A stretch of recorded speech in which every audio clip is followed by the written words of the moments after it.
All right, everybody, we are back and here to just give a quick shout out to our favorite sponsor, Draggin Bags. We love all of their bags. You should too. It literally has helped us become better throwers, which is saying something. It's science. Again, Power Dragon's getting hot off the shelves, but there's so many other bags. Inferno C is one of my favorites. And then, I'm becoming a bigger fan of Bagology. Again, there's not a bag that you're going to dislike in their arsenal, and they have a bag for every type of thrower. So go give them a whirl. DraggingBags.com. Drop code BigAsp12 at checkout to save 12% and get yourself some heat today. Without any further ado, let her rip. Cornhole it.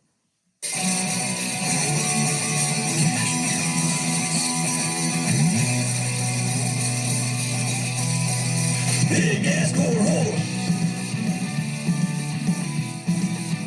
We hope you throw it straight. And nothing but four baggers from here on out. All right, welcome back to yet another episode of the Big Asp Cornhole Podcast. Sean and Dane are actually with you this week for the intro. That we are. Yeah. And, we had some technical difficulties, and it's just a bit. And you know what I'm seeing? Rough 2 weeks. I'm seeing things jump on the screen right now, which is a good sign. So, fingers crossed. Everything here is going swimmingly. Yeah. So last week it fucked up. This is take 2. Jesus Christ! It's been a whirlwind. It's like, have we been doing this for 5 years? That's it's what I'm the folly saying, of man. errors, It's supposed dude. to be Like getting stupid easier, things. not I know. harder. Like goddamn, like it's just so annoying.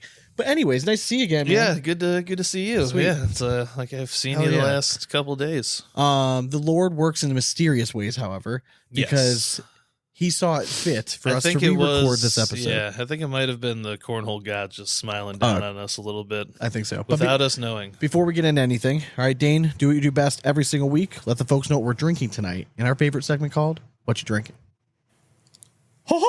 What you drinking? Well, once again, went back to the old Voodoo Ranger. Because, Sean, I just walked down the aisle and they had another new pack of IPAs. Does this company ever stop? I mean, it's pretty impressive. It is. They out pump stuff. them out. These are just like all standard IPAs. So I have the Hop Raider IPA, 8.1%. It's delightful, very drinkable, and bitchin' can once again from Voodoo Ranger. It's got like the skeleton dressed as Indiana Jones, so it doesn't get much better than that. Sean, you have a Deliferent? Were you going delicious and delicious and different? Okay. Deliferent. I do have beverage. a different one. Mine is New word. Mine is go. also Voodoo Ranger, but it's the Hop Avenger IPA. Yes. 7.7%. Pretty solid. It's not overly hoppy, which I'm surprised. Yeah. I mean, I guess it's not like a double or anything. But Yeah. I was expecting a little bit more hoppiness, but it's. I mean, Now see, it's whereas just a little bit more than the Raider light beer. here, it really raids those hops and brings them home. I'll probably try that one next just to see if it Fair raises up enough. a little Yeah. bit. But yeah, but then it's that really good. one I like this one. a lot. avenges, everyone's taste and hops and gives you something nice and tasty. This one is like I could still crush it on a summer day. Hell yeah, That's nothing what I'm better. looking for. That And is you know what what? I'm After looking you for. have several of those on a summer day, Sean, you're gonna need a little pick me up. So why not head over to cornholecoffee.com and get that pick me up? You scoop your beans up with 2 hands, Sean. 2 hands. 2 hands, and take in those delicious, delightful coffee aromas. Some might say get beans deep. Yeah, get beans deep on it, baby. Maybe even wrist deep. Eee. Anyways,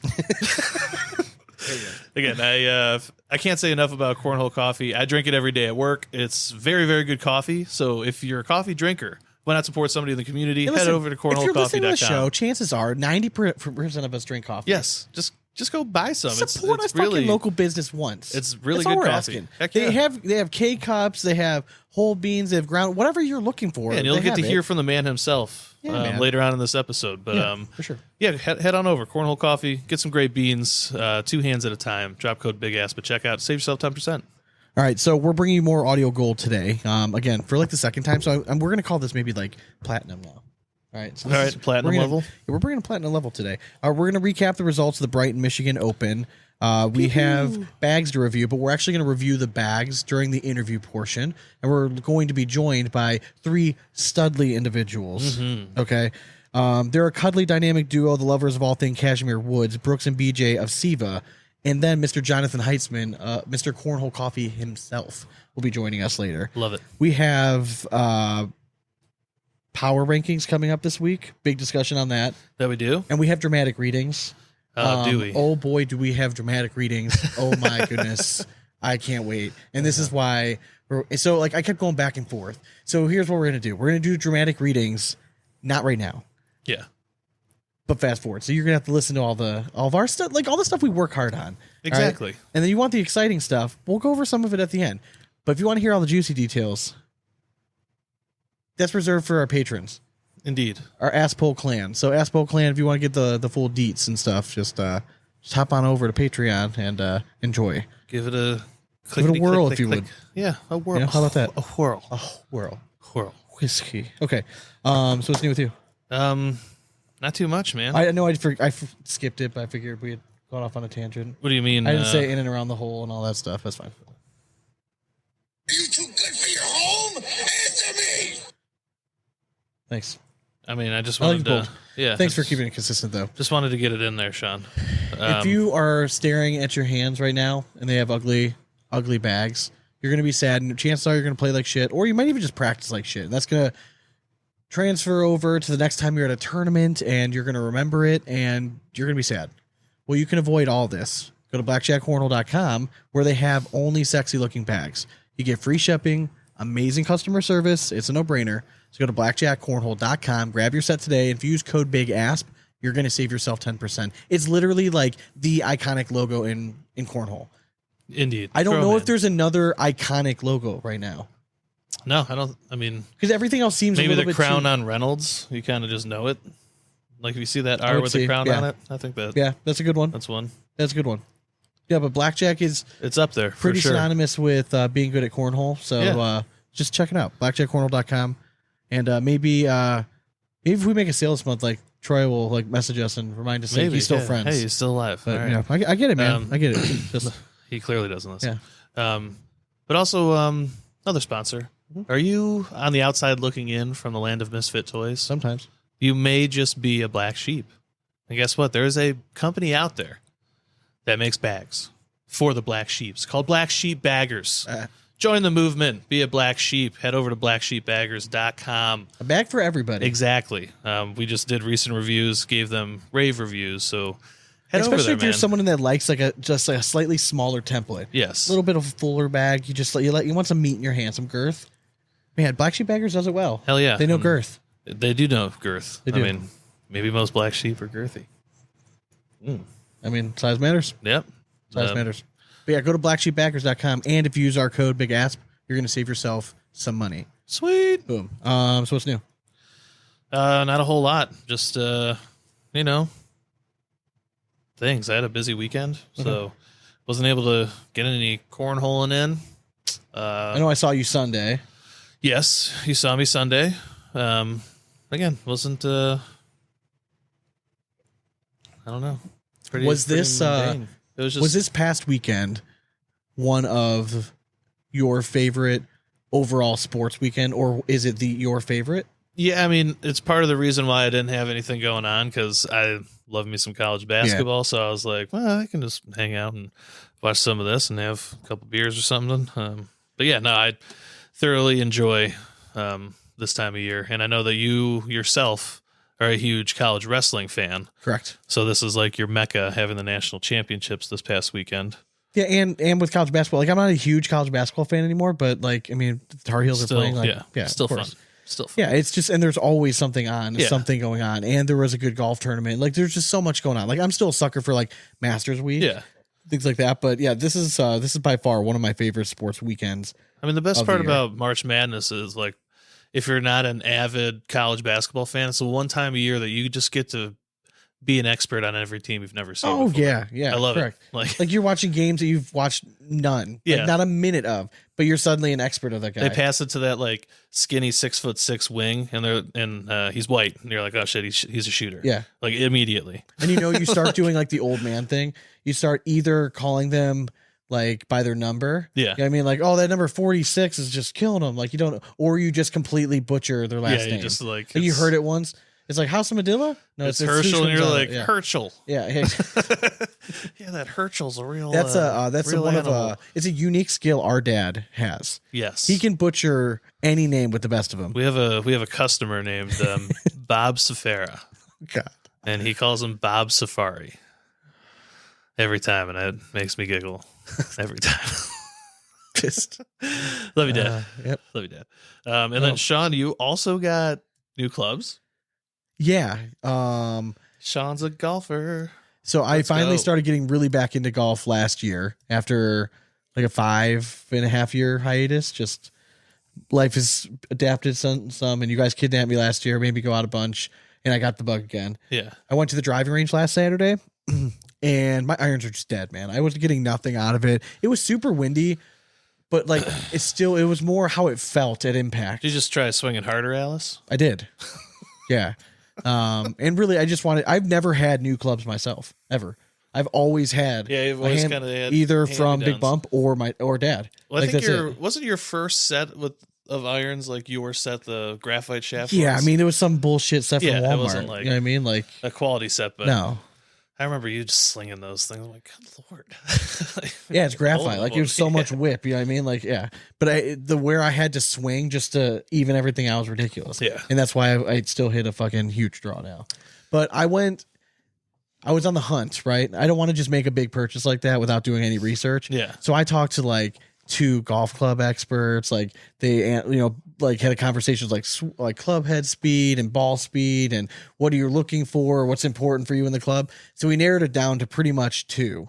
And it was between the Callaway Rogue, Yeah. which I love the look of. And it's just, I don't know. Callaway just has always been like the sexy one. And like, in my opinion. Yeah, no, I mean Like on it's so well known and like Correct. yeah, Like always if had someone kind of hits that allure Callaway, to you're it. like, oh shit, like, oh, okay. Okay. Okay. Okay. Okay, Mike. So I went there thinking I'm probably going to go this, but the other one was the TaylorMade Stealth. Yeah. Started hitting the Rogue, line it up, like the feel of them, new shiny new club, like sweet. The guy hands me a taped up 7-iron, and he's like, here you go. And he's like, he sets a timer 35 minutes. I'm like, I'm going to use all 35 minutes of this Yes. as much as I With can. the 7-iron. Correct. And I hit about 12 balls dead right every time. Like not solid, like hitting a 7-iron, like 165, 170 yards, but dead right. Like it was just like not even close to get my hands through. And then I tried the other club. Dad was like, hey, there's another one over here. You should try this one too. And I'm like, but I was so Dead set. convinced Yeah. that I wanted to go with that. And then I hit the TaylorMade, the first one I lined up, like just absolutely pured it. Hit the sweet spot, went like 171, just a good ball speed trajectory. Dad's like, well, Yep. That might be. do it again. He's like, now he's like, hit the punch shot you've been working on. You know what I mean? Like the little stinger, 150 yards on a fly, just frozen rope. And I'm like, oh shit. Like, and it's just lighter. Yeah. The Callaway loaded up the head. So the club head itself is super heavy. And I would have to slow my swing down tremendously. Like, so if you have a great tempo, Yeah. That's man, a great club. that club's going to be money for you. But for me, it was just, I needed something a little bit lighter to get my hands through. And yeah, I'm excited. Now I have like the itch, but it's like fucking 40 degrees here. Yeah. And it snows every other day. So I can't go golfing. You and I hit we hit the club market in completely the different mental capacity because I just go out there and I was looking for a new set and I just kind of walked around and felt which one was calling my name. And then I walked over to it and I'm like, are you the ones? And they're like, yeah, dang, come on, like, come hit me. So yeah, then the first set I grabbed. What do you hit now? I hit the Cleveland Halos. Oh, okay. All right. Yeah. And I picked those up and I was like, oh yeah, these are going to do just That was fine. the third. So there were 3 sets recommended to me. Yeah. The other one were the launchers. It was the next year's because I don't know what they're called. I think they went back to the Halo this year. The Halo was last year's model. I don't know if they came back out with it, but these are like the most forgiving irons I've ever hit in my life. Well, that's what they were saying. Like it's hard to shape the stupid. shots. And Yeah, all. it doesn't but, matter. like, I'm a shot shaper. I can hit a ball a country mile in the air. So like, Yeah. I'll just live and die by that. no, so I'm excited. You're just gearing up for golf. We're going to Arizona in May. Yeah. That weekend, the whole like Friday, Saturday, Sunday, we'll be in Arizona in Phoenix. We're gonna check out a whole 9 yards, do a bunch of golfing out there. I know Cinco de Mayo, if nothing else, if you're in the Arizona area, we're planning on throwing a cornhole tournament. We're going to try to record an episode, do a bunch of video content and stuff out there. So if you're All in the the fun Arizona stuff. area, check out, make sure you're going to Whole 9 Yards on Cinco de Mayo, and we'll have some fun. And if you want to golf, Yeah, like if you're in Arizona and you want to golf, hit us up. let's do it. We already have one tee time on Friday. Saturday could be, we're there. Trying to figure stuff out. Let's do We it. are as much as we can. So yeah, other than that, I don't think a whole lot's been going on. Just like other random news. Yeah, I don't know if it's like widely known, Yeah, but Eric Anderson stepped away. yeah. It's Local it's dude. a sad day. It is, man. I mean, again, like an OG. One another of one bites the the dust. And, one of the original 16 yeah, pros in the ACL. They're now down to, I believe it is 4. Mhm.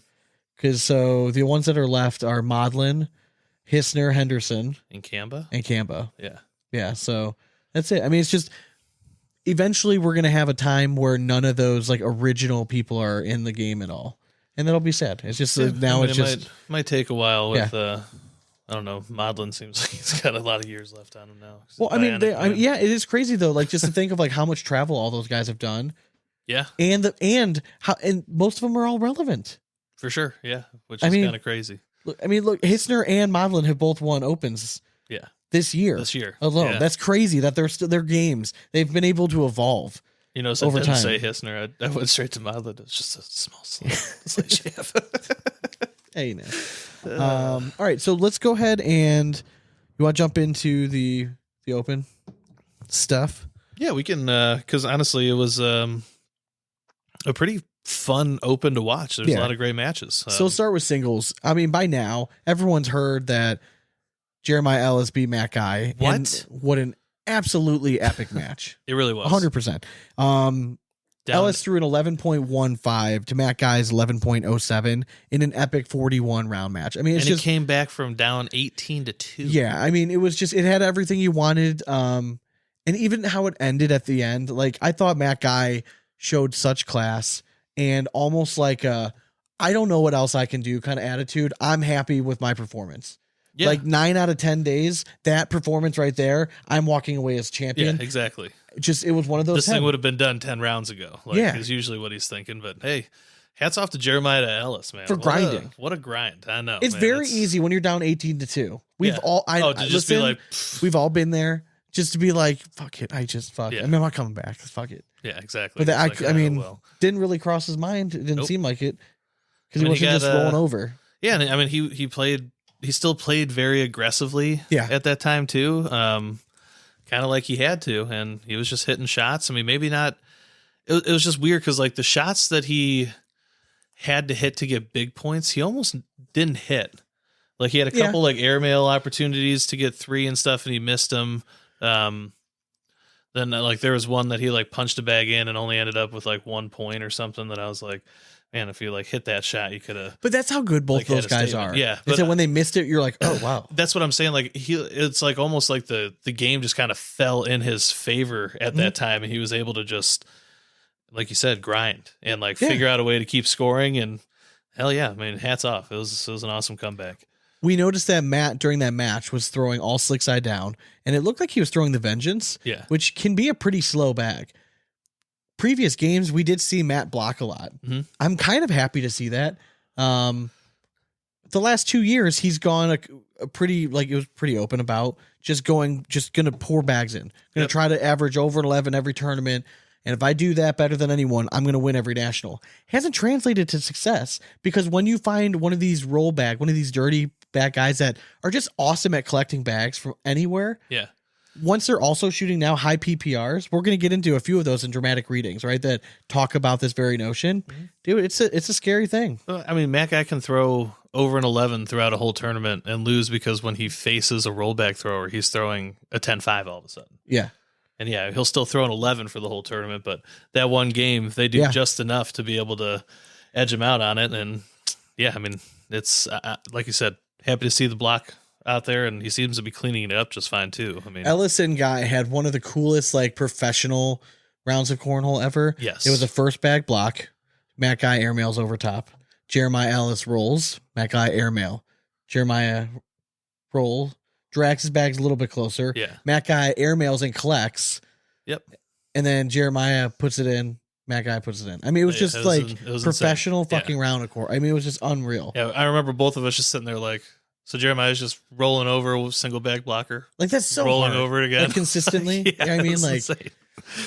But yeah, he's one of the best at it. So yeah, hats off to him. yeah, I mean, Jeremiah fan club watching that game at the end, all you could think of is like Stan Marsh in like the internet tent. Yes. You know what I mean? Just afterwards, like just like completely just to the moon. To the moon. Legs shaking. Yes. Yeah, correct. Like they're just going off hard. Going It's a off. spooky ghost. But you want to see both those guys, all right? Two blue bloods, right? Yeah. 100%. Blue chip Just going going at into it. national number 1, 2 weeks away. You like seeing both of them make it to the final. Yeah, and two guys that they've played a ton of matches against each Yeah. other, I'm sure. And again, Matt Guy showing that. Listen, I know this wasn't a national, but he still has it in him. It's just the problem is he used to be so much better than everybody, and the talent has just caught up a little bit. Yeah, it was inevitable. It was going to happen eventually. People caught up. So is it a sure thing that he's going to win every time? No, but it's really to me it seems like an odds thing. He's going to win one eventually. He's going to have his day. Yeah. At least one more time and pull another one out. I agree 100%, and yeah, I think he's in a good place. I mean, he even said it. Like The other he one put out a post there that saying I'm he felt super great. happy that had another good run. Yeah, Is Gavin Cano. 100%. Again, like he just can't quite get over the hump, but he wins another bracket at an open. Again, it's like we're on repeat. Almost every open, Gavin Cano's there, just not quite getting over the hump. Again, doesn't matter. Get over the hump at a national. Mm-hmm. But we've talked about this before. Like he's immensely talented. I've linked him or I've compared him to like a Devin Harbaugh, where it just took Devin like a few years, like a few seasons. We all knew how he was like one of the best players in the country. because he's You could always in see the him. conversation. Yeah, Like, but he just never quite finished all the way. It can happen. But I think when Gavin finally, when he wins it, man, that's going to be trouble for everybody. for sure. Like if he goes to the boards already thinking he's going to win in those situations, it's going to be tough. Yeah, and but like we've said in the past, consistency is key, and if he keeps up this pace, even without winning, I mean, he's going to be a top 10 singles player. Oh, 100%. Oh, yeah. 100%. So Gavin Cano and Tyler Stratton, they tied for third in their bracket. Fisher Hamilton, Ryan Wiedenfeld, Ryan Trader, David Brown are second in their bracket. Fisher Hamilton, Ryan Wiedenfeld, Ryan Trader, no surprise No, not at all. whatsoever. Wiedenfeld had himself a nice weekend.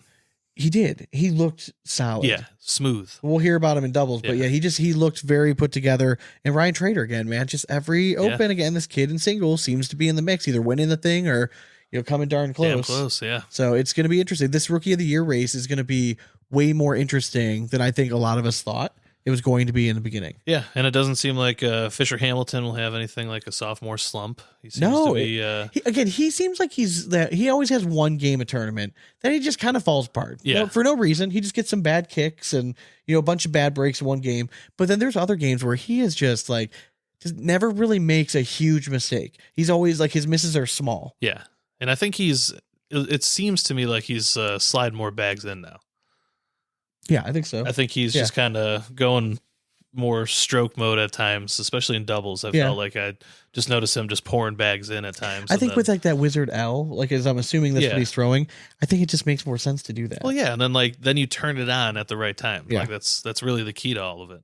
Other notable performances, you had Jimmy Human, Stephen Bernasette, Frank Verona, and Brandon Earls all third in the bracket, and all somewhat recent guests on the Big Asp Cornhole podcast. Yeah. I'm not saying, I'm just saying. Just saying. Okay. Except for Jimmy Humans. We haven't had Humans on in a minute. But I mean, we talk about him all the time, though. Yeah. I mean, it's hard not to. Yeah, still one of our incredibly our polarizing. Fans. He knows that.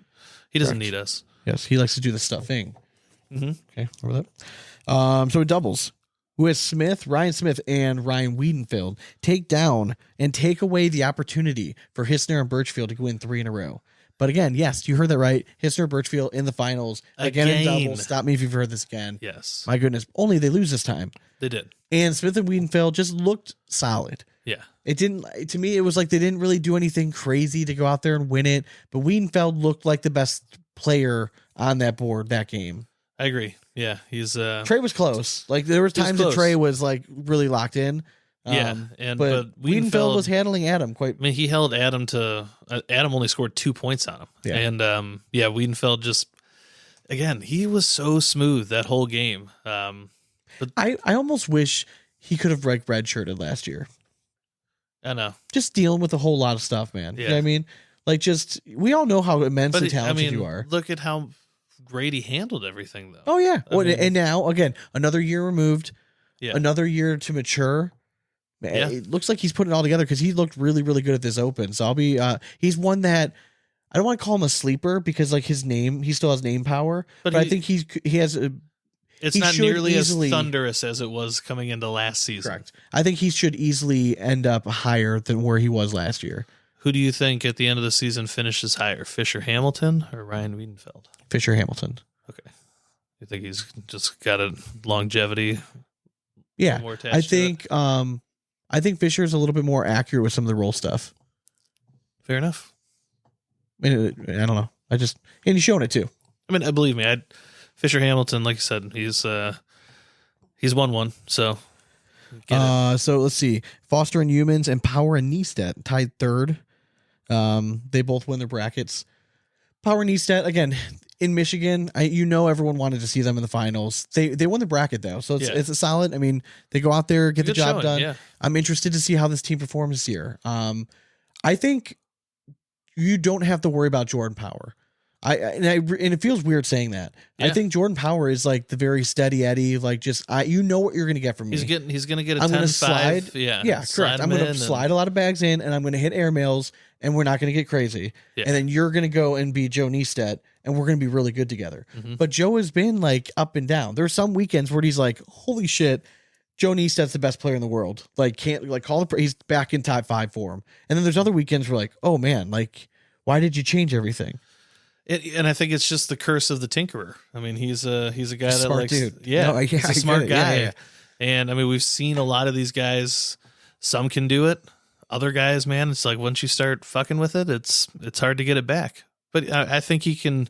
If anyone can get it back, I believe Joe. I would love to put Matt Guy and Joe Neistat together. Yes, for a practice session. I know, just see how often they change their throws throughout like a 10-hour stint. Just like adjusting little things. Hell yeah.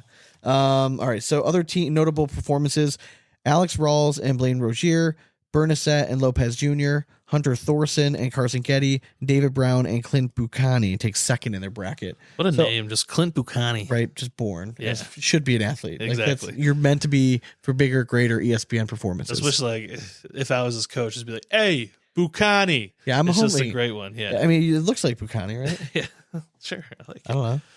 All right. Somebody's like, it's Bucani. All right, let's do it. You want to do power rankings? I think it's time. Let's do it. Okay.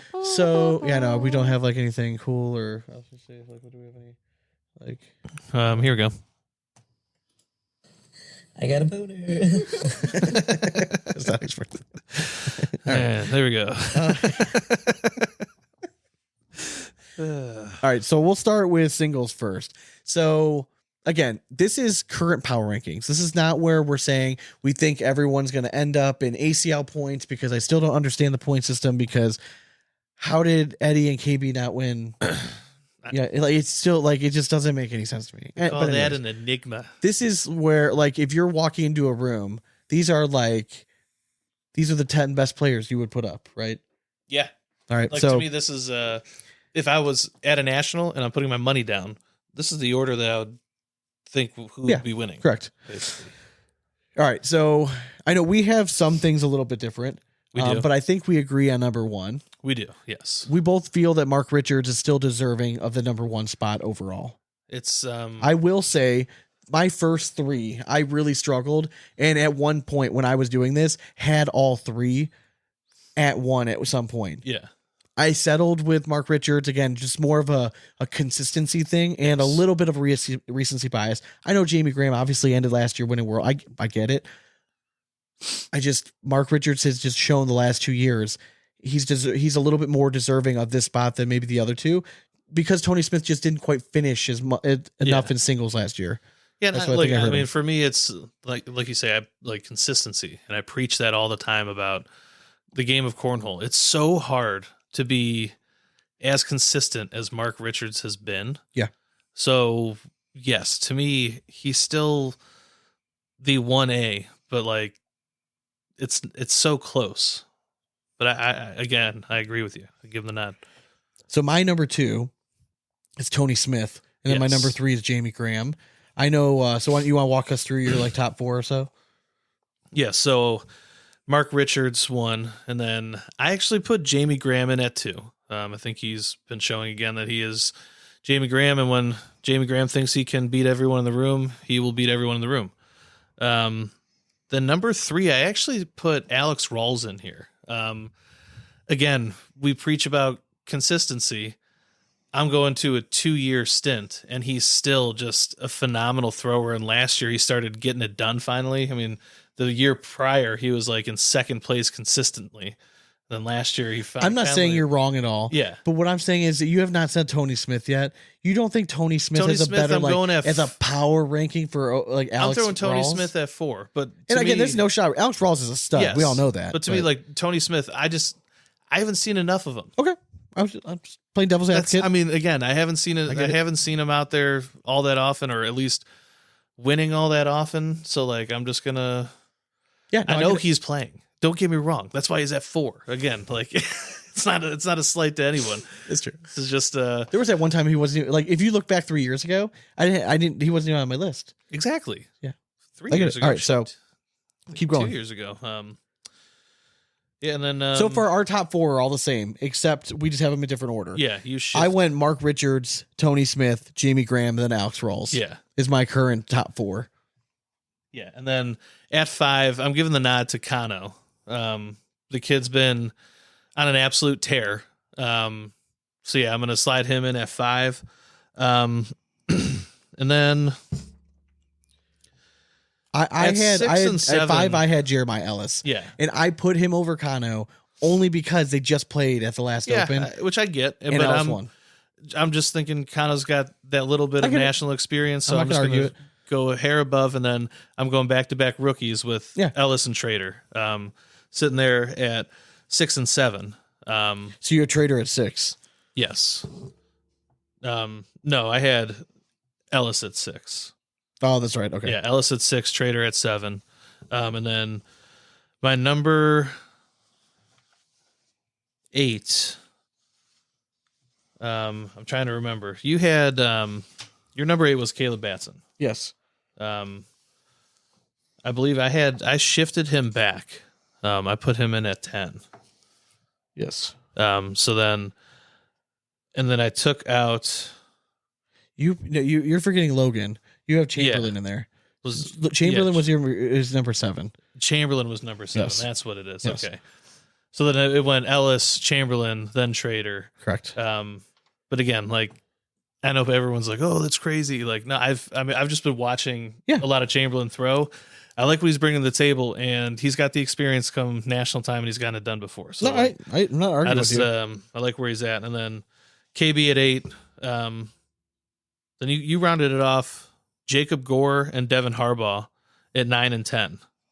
I believe I was the exact same for that one. Yeah, my thinking with that is it's time to stop ignoring the fact that Jacob Gore is one of the best players in the country. I kept not wanting to believe that he was as good. Like, I'm like, it might have just, okay, he got hot at a tournament. Like, I get it. Like, all these great pro players have that one tournament, but then he just keeps doing it. And and then like his really good cornhole player. Yeah, and his stats are crazy good, and I'm a believer now. So like he belongs in that list. I want to see him be a little bit more consistent at the national level, making deep runs before he like starts climbing, but he's still top 10. Yeah. And then Devin Harbaugh to me just still deserves a nod. He already won an Open in singles. Mm-hmm. He's just, again, that consistency factor just hasn't quite been there. But if he finished as a number 1 overall ranked player at the end of the year, not one person listening to the show would be shocked. Yeah. Right? Yeah, no, I agree. But I feel like that's kind of where Devin Harbaugh is right now. 1 through 10. Yep. Could be anywhere. He'll snipe his way in somewhere. Yeah, exactly. We'll figure out how many Opens he wins. Other notable names that I kind of wrote down just in case. Ryan Windsor's been playing really well. I did consider putting him in. Ultimately, I ended up putting Jacob Gore in before Windsor just because, again, like I think he's just been the more dynamic player. I had Sammy Soto. again, when I really thought about it, I'm like, no, it's too early right now. Like Sammy's got to get a year and he's got to show something first, like in the ACL side of things before he's going to make a power ranking top 10 list. I had JBJ, but again, I haven't been super impressed with the recent stuff. Yeah. But that could all change in a week. Exactly. Like, I mean, he can have himself a weekend and we've all seen it happen. And go to town. The one that I really thought about, especially after this weekend, was Matt Guy. Mm-hmm. Where does Matt Guy fall? And if I was making a list right now, Matt Guy would probably fall at 11 for me. I think I would probably after the most recent weekend, yeah. I'd probably go like Matt Guy, and then Fisher, Hamilton. Yeah. No, actually, I'd probably go Matt Guy, Windsor, then Fisher right now. Okay. Just right now. But again, in my top 10, those guys were just left out.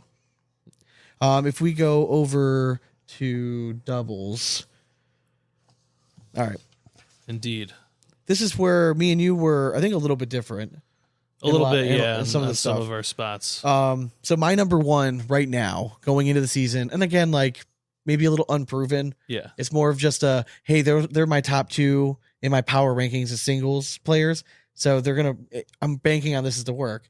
I'm gonna give the nod to Smith and Richards. How dare you not give the nod to Eddie and KB? I haven't seen them play. Okay. I just want to see. I'm there. It. I'm there with you. That's why they're two on my list. Exactly. They still belong. It's 1A, 1B. You guys you guys are exactly the same level. It's just like who's gonna win? So I'm looking at the list now, and we agreed on the top three in that order. Yeah. You had Smith, Richards. You also had Eddie and KB, and then you had also had Birchfield and Hissner. Indeed. It'd be dumb not to put him at 3 right now. Yeah. You can make a strong argument at putting him at 1, and I thought about it. Yeah, I agree 100% with the run that they're having right now. I mean, they're looking really good, and I love the fact that they're playing together in these opens. It builds rapport, and sometimes it translates well. Now, this is where me and you differ some, and we'll get in the conversation. So I'll go over mine, and then I'll go over yours. So I went Richards and Smith, KB and Eddie, Birchfield, Hissner, and then I went JBJ, Chamberlain, Hamilton, Cano, Graham, and Modlin. Yeah. Alex Rawls, Derek Holland, Harbaugh and Malone at 8, Windsor and Creek Killer at 9, and then Jacob Gore, Hunter Thorne at 10. Yeah. All right, so you went same top 3. But number at 4, I know that I bumped up Graham and Modlin. Graham and Modlin. I put them in at 4. Then I have Hamilton Cano staying at 5. Correct. And then JBJ and Chamberlain at 6. Correct. Yes. And you also agreed with Alex Rawls and Derek Holland. And they're at 7. Then this is where I changed it up a little bit. You did. You took out Harbaugh and Malone. I did take out Harbaugh and Malone. No, I took out Windsor Creek Killer. Oh, you're right. I'm sorry. You're right. I took out Windsor Creek Killer. You have Smith and Wiedenfeld at 8. Yes. And then you have Harbaugh Malone at 9. Yeah. And then who was your 10th team? I couldn't remember. 10th, I left Jacob Gore and Hunter Thorne. Okay. But then the other one in there that I think is throwing really well is like, I mean, I'm scared of Gore Soto, but again, haven't seen enough of Soto. Again, their first national, if they won it. Exactly. And I think they're a team that's really close just because they're scary. I mean, good Lord. So again, I wrote down some other names of teams that deserve consideration, right? I have Guy Nation. We don't know. I mean, Matt and Brett they're the ones that I'm going to watch the closest in national one just to see how they're feeling together. And, dude, if it clicks, man. I wrote down Smith and Wiedenfeld. You had them on your list. Yeah. I had Gore Soto. I had Halbert and Trzynski. They're a team that's not getting a ton of notice right now, but they're both gamers. Tanner Halbert is about as game time as it gets in cornhole. Yeah. The guy just shows up at big events and typically does well. And Jacob Trzynski, at least in the first half of the season, seemed like he was on a mission to prove everyone that he was just as good as Tony. For sure. Yeah. So they're a team that kind of has sneaky potential, I think. You have Rawls and Kingsbury. Listen, we can all admit it's kind of boring. Yes. But they're really good. They are. They just pour bags in the hole. It's boring. We get it. But it is what it is. You have Trader and Hicks. I'm super interested in this team. They have all the potential in the world. And I hate saying it like this because they're only 12, 13, 14 years old. Yeah. There's almost no excuse for them not to be really good. No, I agree. Right? I mean, again, if they're outside of the top 15, I think it is a disappointment with the talent level that you're seeing from them. Completely agree. That's why I put them on this list. That's where we expected the Gore brothers to be at. A team that I think... Why aren't they any different? Completely agree. Another team that I think is I don't know where to put them right now. Yeah. I might be dumb for leaving them off this list after National 1, and they might be top 4 or something. Is Ellis and Hart. Again. Because Hart had such a good season last year, and I know he's a great finished player. so strong, too. I want to see him do it again. Yeah, for sure. I mean, again, I'm not saying it was a one-season it's just wonder. the I question just want to mark see it again. of will they throw well together? Yeah, exactly. I have full faith in them. But again, it's just I just want to see it. Prove it. I think personality-wise, they're going to balance each other out very nicely. Yeah, because Hart's very mellow, and I think Jeremiah likes to get up and can pump him up a little bit. And Yeah. Hart can. I mean, listen, keep Team them- Ultra yeah. is really putting their eggs in basket with Ellison Hart and then Malone and Harbaugh. For sure. Those are their two teams. Like, they need to go. We Now, call them Malone, huckleberries. Malone and Harbaugh, though, it worries me a little bit because, like, I have not seen, like, Malone. But he did this last year. I feel That's like. true. I, feel like the dude just does well. yeah. That's true. It's I think he just yeah. plays enough locally. And I think then I've just, literally said the same thing. Yeah. There's one other team I think deserves notice that could have maybe possibly made someone's power top 10. Is a team that is from Texas, another young gun, not getting quite as the hype of like Ryan Trader and Sammy Soto and all this stuff, but Braden Wilson, AJ Sims. I'm really interested. If they could have a very good dynamic, and people forget Braden Wilson is really, really good. Yeah, he's Go back and watch some of the he's junior definitely stuff when one he of was the dominating. special ones. Yeah, Yeah, he's in very, that very youth talented. level. You got people remember like he got picked over like Jaden Ellis. Yeah.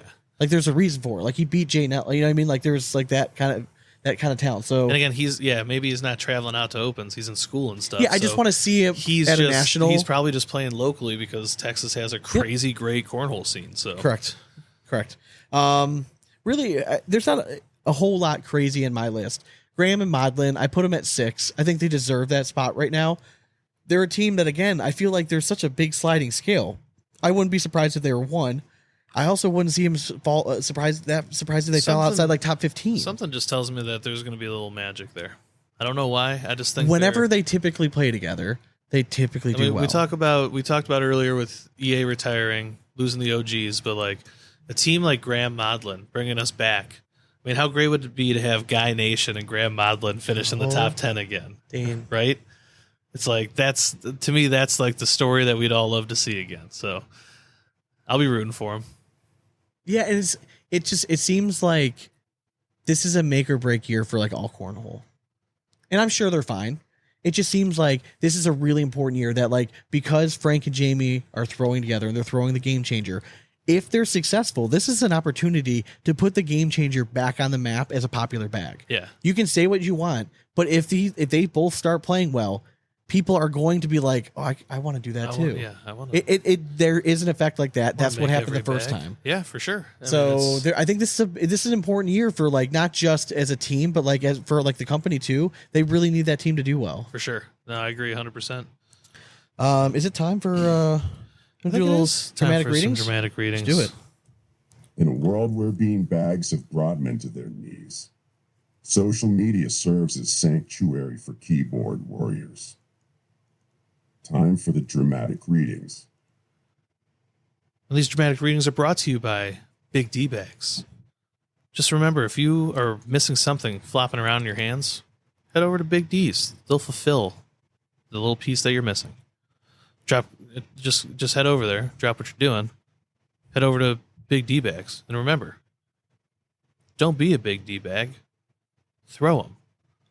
That was beautiful. I thought so too. You ready? Mm-hmm.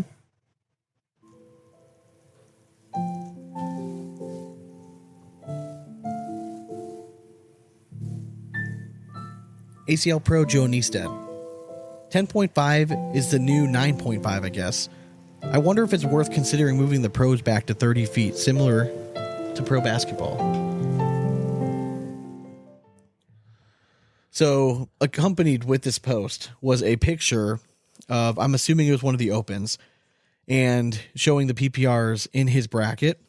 You have Ryan Smith at 11.38, Ryan Wiedenfeld at 11.22, Brady Foster at 11.11, Trey Birchfield at a 10.9, Humans as a 10.6, and then there's all the way down at like towards the bottom is Joe Niestead at 10.57.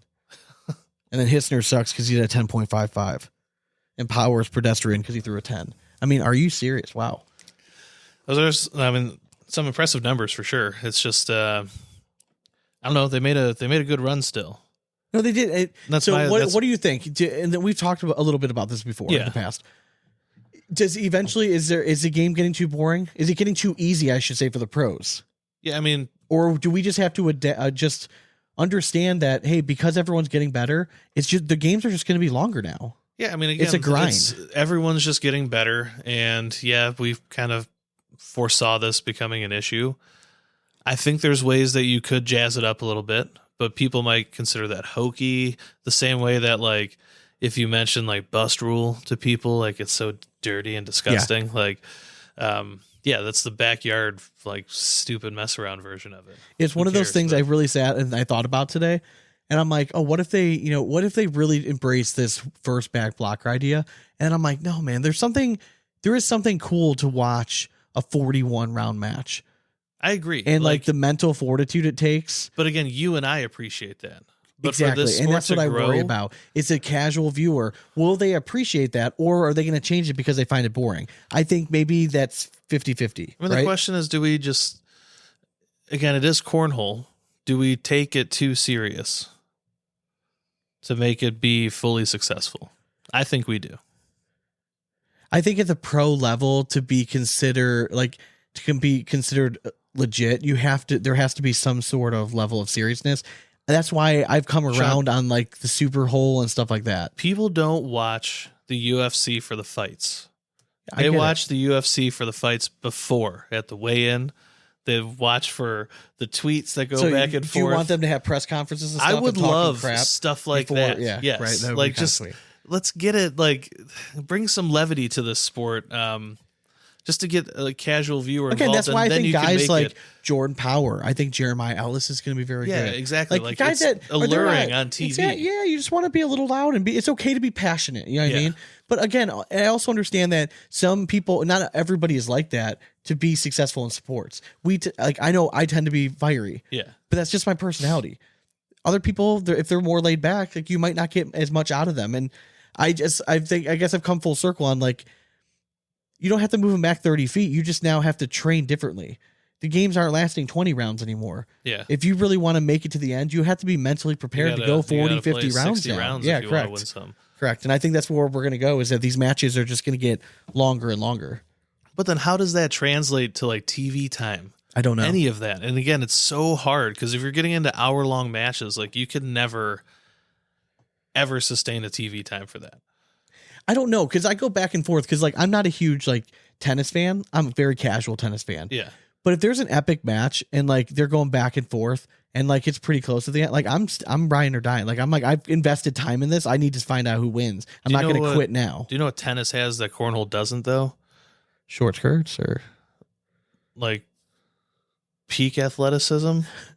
I mean, I don't know. Like they have to run and hit a ball over like 100 miles an hour, and it's like, yeah, I mean, it's an intense sport. You can sit there and watch that. You can watch golf for hours. It's not an intense sport, but their eyes might get strained for staring at the hole or something. yeah. But when it comes to cornhole, like again, right now it's hard as a casual fan to sit there and watch a really long match. And again, I hate that that's the problem because to me, yes, I do enjoy watching these guys like just never miss. It's just because we know how hard the game actually is. Yes. But to outsiders looking in, it's just compared to the other sports that are on the adjacent channels to the one But they're couldn't watching. you can compare it to like golf, right? You can. Because think about it, who watches golf? Honestly, But again, golf outside of the viewership is Masters. going down too. I know, I get that. Yeah. But what I'm saying across the board, who watches golf typically? Golfers. It's people who play golf. They enjoy doing it. I think most of the people that are watching cornhole are the people that are playing like in a league or somewhat competitively. If you want the overall viewership to grow, you need the sport to grow. Yeah. So I get the ACL's approach and switching Trey's role and going after the high school route. Everything just still seems a little bit chaotic, A bit, yeah. right? Like a lot Yeah. of roles changing, the teams aspect. Like what are we doing with Where this? are the teams? Like, what are we doing with this? And we do talk a lot about that a little with like in the interview later. Yeah. Which is so much fun, by the way. Yeah. Like just a lot of We really went shenanigans. off the rails on that that Yeah, a lot conversation. a lot of Little Debbie's talk. A lot of Little Debbie's talk. I mean, I was actually just talking about the dramatic reading. the dramatic reading. Yeah, yes. that we were just doing. We did But go off the rails. on one other note, you could just go full hokey and, like you said, with the first bag block as they do in like, Yeah. I mean, what is that sport? Curling. Yeah. You like the first bag can't go in the hole kind Yeah, of thing. exactly. I Stuff think it would like add that a whole new strategy to the Yeah. game. But again, is it changing it too much? Do we need to change it? I don't know. Maybe not now. Yeah, it's just, I mean, I don't know. Purists will prevail, probably. Yeah, probably. Mm-hmm. All right. Let's go to the next one. The one you guys have been waiting for.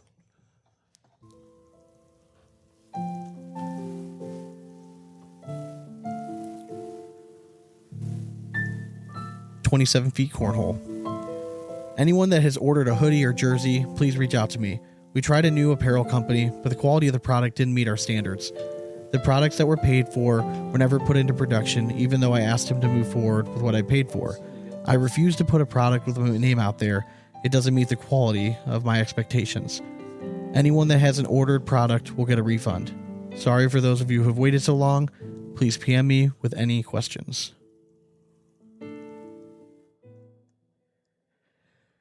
So this was in response. So that was Mark Isley, I guess owner of 27 Feet Cornhole. This came into as a response to Jam Apparel. All right. And Jam Apparel basically came out this morning and said, anyone that's reached out to me about the 27 feet, like, hoodie order, like hit up Isley. And he said, reach out to him regarding why your order has not been paid for and will not go into production until it's paid in full. And he said, thanks, Jam Apparel. Yeah. So that just started a whole whirlwind of fucking shit this morning. Sure did. So much so that Mark Isley ended up taking the comments, turning the comments off, which is, in my mind, a really bad move. Yeah, because then all it leads is speculation. The amount of people we had messaging us being like, do you know the tea? And it's like, guys, like, you should have read it. They're like, no, you turn the comments off. It's like, yeah, but now you get to let your imagination run wild. I mean, and he started blocking people. Maybe I'm going to get blocked after this. I don't really know. I'm currently in a fantasy league with him for cornhole. So I reached out, I said this morning after all the stuff was going out, I'm like, is this league still happening? And he's like, yep. And he's like, the rosters are due by Thursday. Well, then that turned into like one guy just leaving the league saying, I don't need this stuff. Like, I want a refund. Yeah. It's a really bad look. Right. And this is just something that like I've seen consistently over the years. And I just don't get it. I don't get it either. I'm trying to be as civil as possible. I don't like the way like that business is run. I just don't. I don't see the appeal to it. I think this is a really shitty situation. And again, like this is you're going after like the Jam Apparel does family. does our stuff. I have not had one issue in 2 years with Jam Apparel. Yeah, exactly. And I don't give a fucking shit what anyone locally here says. Like, people are like, oh, he has drama. All I'm telling you is from our personal experience is that Jared's been nothing but professional. He pays on time and our orders are always there. Yeah, shipped, and that's ready. all we ever care about. It's business. If you look at other companies that are trusting him, I mean, he's like, he does all the Draggin Bag stuff. He does a significant amount of BG orders. I mean, he's got a nice following of people who do his stuff. So I didn't like the fact that, like, obviously, again, you could go back and forth. Some people were like, Jared shouldn't have gone out and said, anything in the first place. This is a private matter. At some point, though, you need to make a public post being like, hey, like, there's something, like, I'm not paid for my product. I'm not doing it. Yeah, don't message me. Like, I need to get paid in order to make jerseys. Mark tried calling me. I let him know, like, dude, I'm like, first of all, like, I'm at work right now, but like, I'm not really interested in hearing the sides of the story. I don't give a shit. What needs to stop though is all this shady bullshit. Yeah. It clearly owes a lot of people a lot of money. And that's what I gathered from all these messages going out and around. Like, so I'm just saying, if you're hearing this, I'm just saying, just I would just be cautious before entering into that world, or listen, you've been warned, I guess. Yeah. I mean, you saw it for yourself. So I mean, I know and then Anthony Kissel was going off on a tangent of something that I knew nothing about, but apparently it has something to do with a charity tournament for a pro player last year that BG never received payment for, and they've been waiting for quite a while for some sort of response. And turning off the comments and like blocking people is just not a good look. It's never a good look. It's not a good look. Yeah. I guess that's what I'm going to say on this podcast. If you want to hear more, for sure. Yeah. Patreon. You know where to go. We'll go and spill a little bit more of the tea. But yeah, cue that rap horn. Check 1, 2. Wow, that's kind of like chill. Yeah. I was expecting you went crazy. I mean, there's a time for crazy. It's later in the episode, Sean. I get it. So reach us at Instagram, Twitter, TikTok, and YouTube at Big Asp Cornhole. And the one that's left, Facebook at the Big Asp Cornhole Podcast. Thanks again to our sponsors. Visit DragginBags.com. Drop code BigAsp12 at checkout to get yourself some fantastic bags. And CornholeCoffee.com. Get yourself some beans and the morning pick-me-up we all need. Drink, focus, throw. Drop code BigAsp at checkout to save money. Go to blackjackcornhole.com. If you use code BigAsp, you're going to save yourself 10%. And if you're feeling like a little black sheep, well, they got bags for you. Go to blacksheepbaggers.com. Again, code BigAsp is going to save you some money. And if you are in the market for a new set of boards, well, we know where you can get them. Stop what you're doing. Write this down. Gnarly Bags. Gnarlybags.com has some of the best boards in the business. If you use code BigAsp, they're going to save you 10%. And you're going to hear their little fun live read during the interview. Because we do the bag review again, just as a reminder. We do the bag review. The newest bag by Siva called Nighthawk. We do it in front of them. And then I still think we should have made them wait. That would have been funny. I know. We were going to put them in a waiting room before we gave out our score, but then they're like, no, don't do that to us. Oh, wait, let's go. And last but not least, Big D bags. Don't be one, throw them. And if you're thinking, God, these guys are just awesome. I love them so much. How can I support them? Well, if you go to patreon.com/BigAspCornhole, for the price of a beer a month, you can get bonus content like this little bonus episode that we're going to be dropping on there tonight. We get content ideas from you guys. We do weekly or monthly happy hours. If you join, you get a sweet ass custom sticker. What's up? Cornhole sticker. Yeah, the cornhole sticker. And I got it glittery this time. Rainbow glitter. Because I love all of our little ass pulls and they deserve all the glitter in their life. But if you go to patreon.com/BigAspCornhole, again, for the price of a beer a month, you can support us and allow us to keep doing what we're doing. So we greatly appreciate each and every one of you guys. And we look forward to all of our new members joining this week. Sweet. Hell yeah. So stay tuned. We are going to be joined by Brooks and BJ of Siva Cornhole and Jonathon from Cornhole Coffee. Fantastic interviews. The interview was fun. It starts off a little serious. I just wanted to get into some stuff with them. I wanted to get that stuff out of the way just because I know they're just fun dudes. So we get some perspective on the small business aspect. And then it does get a lot lighter at the end. So just stick with it. If you're a cornhole fan and you're interested in kind of the insights of like two companies that are kind of like in it right now. Yeah. Like they have really good insight. It was insight. It was good a conversation we had in the beginning. Heck yeah. Hell yeah. So folks, thanks for joining us. We'll be back next week. And as always, we hope you throw it straight. And it's nothing but four baggers from here on out. Cornhole it. Later. All right. Welcome back to the Big Asp Cornhole Podcast. We are now joined by a trio of just studs right now. All right. We got Brooks and BJ of Siva Cornhole, and we got Mr. Jonathon down here from Cornhole Coffee. What's going on, guys? What's going on, fellas? Nothing. Chilling. Nothing much. How we doing? Good, man. It's an eclectic group. I love this. So I know Brooks and BJ, we were talking because we're going to be reviewing your Nighthawk bag, the new bag you guys are going to be dropping here in a little bit. Just in general, give us the pulse of the cornhole bag world right now. Like, what's the market like? Obviously you guys burst onto the scene. What was it, 2 years ago now? And so you guys are like grizzled veterans. You've been around the block a little bit. So what's the pulse like? Of the general bag market? Yeah. Cornhole industry in general? I think it's slowing down a little bit. Yeah. Honestly. Okay. There was a big, the COVID burst and then the climb afterwards. I think it's leveling out, plateauing. The growth's not there. But we still seem to continue to grow. So that's pretty much. It's been steady. Steady's a good word, but not as big as it was, I'd say, last year. Last year was really good for us. This year we're down a little bit, but I mean, it's paying the bills. Do you think it But has what- at all to do about like the Nationals being pushed back later this year? Like, do you guys see like an uptick in sales when like the Nationals are going on, or like right after that?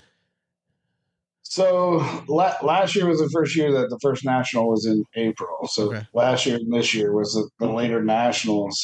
And last year we had a little bit slower start to the spring, probably because of the national, but also the nationals right around when the weather starts getting warm. So you have the uptick in just cornhole in general because it's warmer, more barbecues, more people outside throwing bags, and you add it to ESPN. So yeah, that's always a big uptick. And then Father's Day is the biggest kind of boom spike at the beginning of the summer. And then like, how did you guys, obviously it was like it was a unique off season, right? So we've seen previous years of like just large numbers getting thrown around. You guys, among other cornhole companies that I would like say are about like your size, have seemed like you guys have found like your loyal guys that you want to kind of sponsor and go with that. How did you guys have to approach like the off season any differently this year? A little bit. We wanted to keep our main core of guys that we had last year. We gave all those guys chance first before we reached out to anybody else. And we had people blowing us up right at the end of the season. And but we had to wait and see what the other guys wanted. And some just either wanted to go a different direction or they actually wanted more money. And you know, we just couldn't. We had a budget set and we weren't going to pay one player over a certain amount. And there was a couple guys came in above that. So once we parted ways, we kind of started to reach out to the ones that were hitting us up, like Jeremy Shermerhorn and Tony Mayball. We wanted to make sure we brought back Zoe Gann. She's a monster on the boards. And Should be engaged. We're an amazing team last year. But like we said, we wanted to keep Team Siva, loyal and everything. So we gave them all, first option, who wants to come back and who wants to move on. For us, we are like to think of it as a family or a social, but it's also business. And we completely understand that. And we treat all of our players like family, but we also treat them like business partners. You know what I mean? And we do a good job of separating that. So if they, we gave everybody the opportunity. First question we ask is, do you guys want to stay with us or do you want to find another company? Because there's not going to be any hard feelings. And then after that, we just started to fill our team with the rest of the budget that we set. Do you feel like this is a sustainable thing? Like if like we stay right where we're at, right? You know what I mean? Like doesn't go up, doesn't go down. Just in general, is like the pro division. Like, are you are you guys at all worried about that at all? I mean, because right now, bag manufacturers in general, you guys kind of front a lot of the burden for pro sponsorships and stuff like that. Yes, I think we need an influx of outside of cornhole money. There needs to be something. Because I'd like to use the example of sitting at a poker table in Vegas. I don't know who is familiar with that, but in Vegas, when you play poker, you're not playing against the house. The house just takes a piece of each of the pot, So we're just a bunch of cornhole players and companies sitting around a poker table, and the ACL is just, taking their rake. So we're all just passing money amongst each other, and they're taking, their piece. And I'm not saying that they're greedy. They're a business. They're trying to make a national league. They need a lot of revenue, but we need more than just the money that we're bringing to the table. We need some outside help. Absolutely. Jonathan, I think you have like a unique perspective because you're coming in as a small business and you're not, you're not a bag manufacturer. So, like coming into like the cornhole world, it's kind of like definitely like a unique angle. How have you found just, I don't want to say like how a business been, you know what I mean? But like, how have you found like this experience? Like, cause it's been about a year right now that you've been operating. Yeah, it would have been a year in February of last year. So just approaching, like, do you think this is like a sustainable thing for you, like through the cornhole community? Like, have you found like a decent amount of support in general? yeah, so it's weird because when I originally thought of this idea was I was gonna, offer a coffee brand that could go to anyone and everyone. And I've struggled with that kind of, people see cornhole and, your everyday Joes and Schmoes and everybody else. They don't necessarily like, why does it say cornhole? Like, so I've struggled a little bit with that. We're working on that, more the brand identity. But my main focus, my main goal of starting Cornhole Coffee was simply let's be able to have a product that we can sell to anyone and everyone, but then also put that money back into the cornhole community, and which you've obviously partnered with you guys and partner with K9 Unit and Mark Richards and working with our brand reps. And that's just a small amount that we're doing and I want to do more of. So When you were approaching like sponsorships and stuff, like I'm assuming you were hit up probably by a large amount of people, right? Because like any new cornhole company that pops up that kind of is like you're like the new target. How did you kind of work your way through like deciding who you wanted to sponsor, like what kind of like setting up your programs, all that kind of stuff?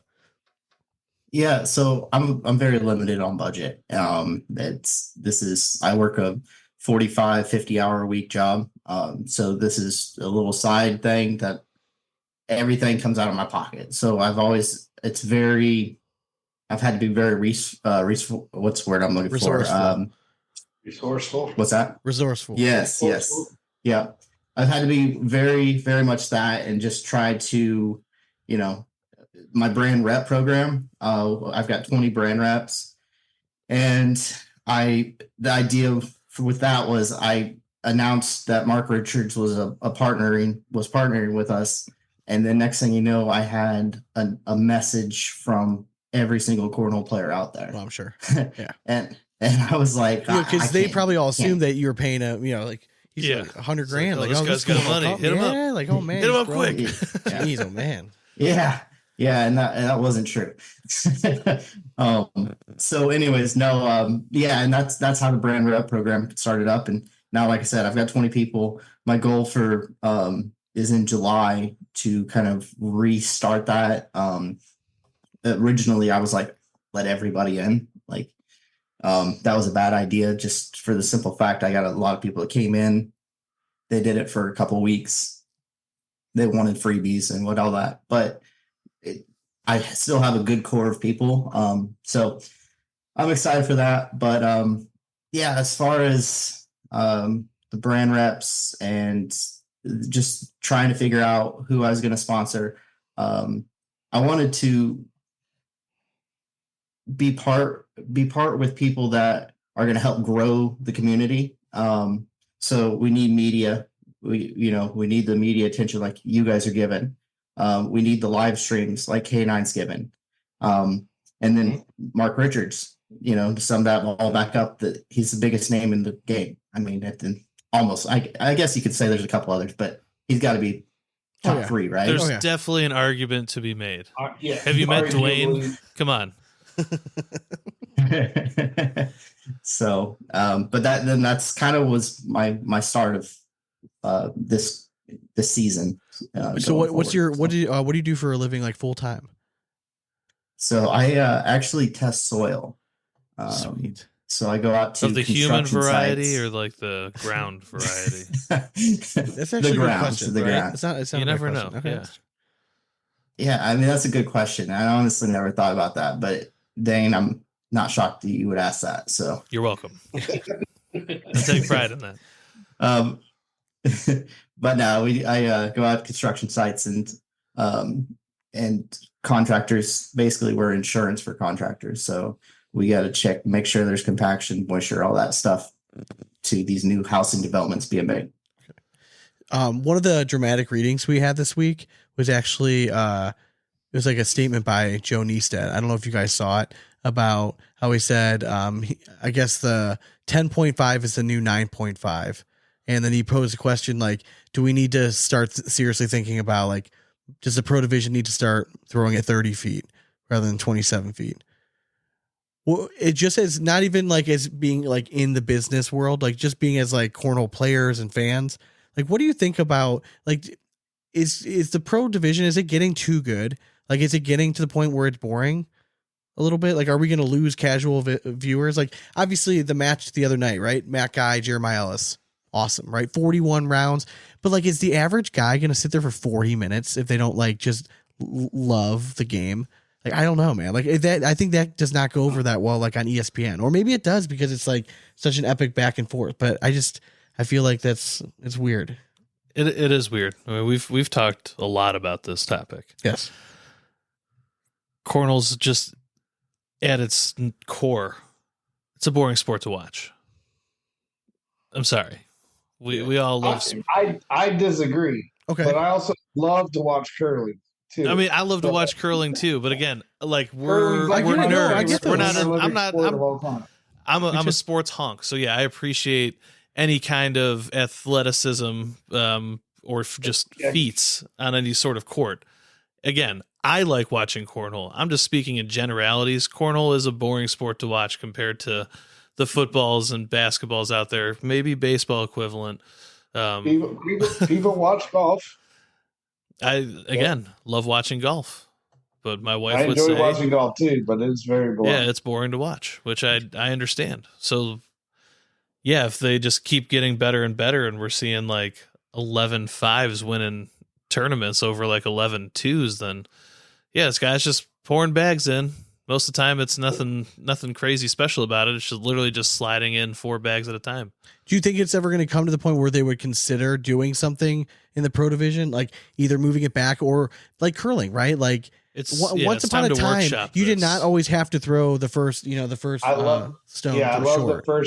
the first stone block. You know, anything in the house, you got to remove it. That's what I'm saying. You know what I mean? Like, like your first bag is a blocker bag. I think you should have to throw like that air raid from Reynolds with the suction cups. That has to be your first one. You got to get the stick to count. You know, something crazy like that. I also thought maybe bringing in going a little more fun with it and having a distraction button so you can press it and then all of a sudden like I don't know, like little people strippers like run out and start dancing or something. Just anything to like throw people's like game off. I think like that could always be fun too. You get to choose what's behind walks the curtain. out with sleeves, but Hissner with sleeves. That would actually be scary to some. It'd be like the world is ending. I don't know. My opinion on changing the game, until you get multiple people that are throwing 12 PBR tournaments, not games, but tournaments. I mean, we've had people in the 11s, which is pretty impressive. But I mean, honestly, the addition of the roll bag, the dirty game, it's a lot more popular, and they're still getting those numbers. And I think that's much more exciting when you had the people that are just running bags in the hole, just 4 bag, all slides. That's really boring. But when you have people hitting 10-5 and 11 PBRs with a dirty game, that's my favorite type of game to watch, and that's becoming more popular. Yeah, I do agree. I just feel like we haven't seen a champion, like a national champion, do that yet. I mean, there's been like they have those shots in them, but I wouldn't call them necessarily just like rollback players. Like Tony Smith can do it. We know he can, but you can't consider him that kind of player anymore with the bags he's throwing. You know what I mean? Like, Caleb, I would consider Caleb Batson a rollback player, and him and Eddie at 3. Again, I think he has those shots in his arsenal, but he wasn't actively trying to set up for that. He would run bags and then he would hit the shot if he needed to. Well, I think like what Sean's alluding to is that people are just smarter now when they play. I think so. It's no longer just like, hey, my game is block, roll, push. Like everyone has like, there's a time and a place for certain shots now. So like, I think, we're seeing a lot more bags just sliding in. Everyone's just like, hey, we just need a round of just getting 4 bags in the hole. Doesn't matter. you're seeing that time and time again. Like people are just willing to stroke out for several rounds, and that's where the monotony kind of falls into place. Well, I think listen, it's a tip of the cap to you guys as well as bag manufacturers, right? Yeah. The materials that we're using are better. You know what I mean? The product that you get. You to guys use, are the just problem. Like every sport, yeah, all no, right? it is. You're the problem. You're making everything too hole friendly. God damn it! How dare you? There's a Well, reason that- people can hit a golf that ball kinda- 350 yards now. You know what I mean? They couldn't do that a long time ago. The equipment gets better. Bags are no different. You know what I mean? Every year you guys are Well, that- kind of That's developing. kind of this what little bit. I was kind of changed the way I made the statement earlier.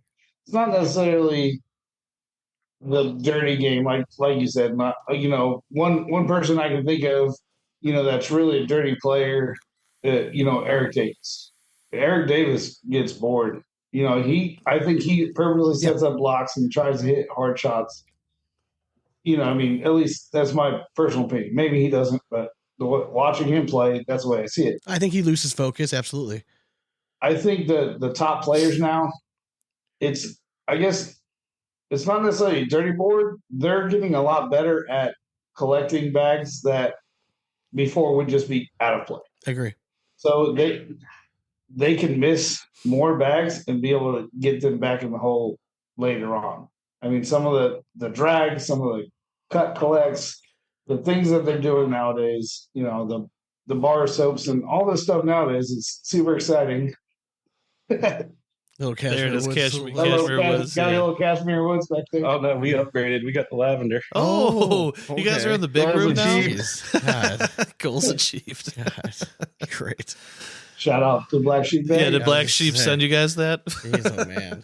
My goodness. My goodness. Yep. No, and I know I've been harping on a lot of this stuff. Like I have my own concerns. Like I just feel like I want all this to continue to go in the right direction. And I think like when you bring up golf and viewership, I think it's actually a great comparison because I look at golf viewership. If you look at all their numbers across the board, they've actually been going down despite despite all the drama that's been going on. Their viewers, it's actually not been great.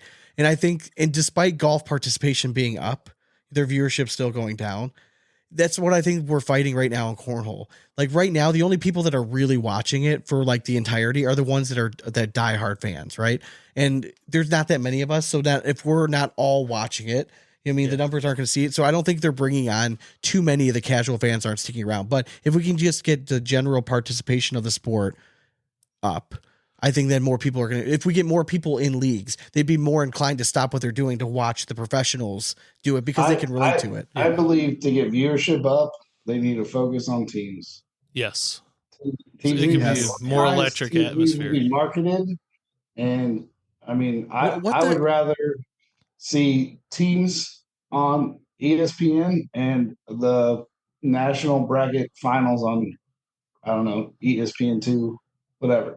But you have teams, regional, you root for a team, the player on the team, that player will be on TV. Let's say BJ, finds a genie in a bottle and becomes a pro cornhole player somehow. And He and identifies as says a to junior. his friends, hey, I'm going to the national. It's going to be on ESPN. Tune in and watch me. They tune in and they see Tony Smith, Jeremiah Ellis, Mark Richards, and they're like, hey, I thought you said you're going to be on TV. I didn't know those people, right? Because they're not diehards. Yeah. But if he says, hey, my team's playing, the Virginia Cutters are going to be on CBS on Sunday, tune in and watch, and then you're actually going to see him play. And you have a team to root for, and you're going to get a lot more viewership. I agree. And Yeah, and I got something to add to that. Is the biggest thing, and you guys have said it 100,000 times, is it just needs better marketing. Like they've got a great product and it's exciting, and like I get so excited when teams are coming on TV. But for everything that's been happening this year, I have no clue what's going on. Like, Nobody does. Yeah. And I just don't know what changed from last year to this year is like, why are you not marketing the teams? That's what it gets me worried, man. Yeah. It's like, is either they're so unorganized there that like it kind of fell through the cracks, or like they're seeing something's not being told and they're going a different direction. And they're like, oh, we already started this. We'll keep it going now. Yeah. But they rolled out the minor league teams. And it to me, it seemed like nothing more right now than a cash grab, because you're not marketing it. I can't tell you when the fuck our local team played ever. Yeah. I'm sure I would assume they played in Michigan, but I didn't know. I mean, I saw they did play in Michigan, I believe, and I saw a live stream randomly of it. But yeah, that's the most Like, they I've should seen be of doing teams write-ups. so far. Like, if they really want to grow this, they need to do write-ups. You know what I mean? There needs to be more promotion of it, like all this stuff. Call me. Right. And ACO. Call us. honestly, I think the minor league teams was a last minute throw together, which honestly, kudos to them for not delaying it for a year or two. You know what I mean? Sometimes you just gotta, throw it in the pan and fix the issues as they come along. Dude, those are my favorite games to I mean, watch. the pro teams, I love watching the well, minor league. I love watching the minor league stuff. Anytime I happen to catch a stream just by accident and it's the minor league stuff, I'm for sure watching. Well, I mean, I honestly feel like the minor league though was kind of their way to silence the PDC players who like just kind of got thrown aside with the whole elite program. Yeah. Am I wrong though? I mean, I feel like they're kind of like, hey, if we roll something out that like they could still feel like they're involved in something, then sweet. Like I don't know. Like to me, it kind of was their like Band-Aid over that. I believe that the pro teams were having a hard time filling their rosters because it was pretty disorganized and they didn't know who was going to be able to play and when they were going to play. And say you can pull people up from the minor league was their quick fix to be able to ensure that they have a full roster when it comes time to play. No, I agree with that too. I mean, it does. And I think I help. also think it increases attendance at opens, which needs to happen as well. Yeah. Yeah. When are nationals going to become opens again?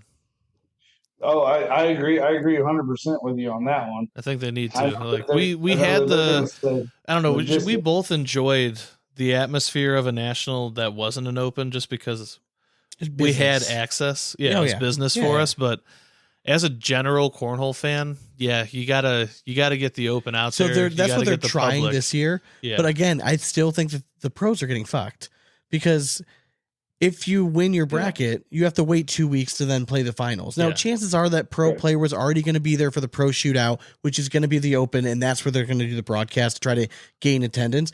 That I don't disagree with at all. Yeah. But why add another weekend? Unless that was a pro request.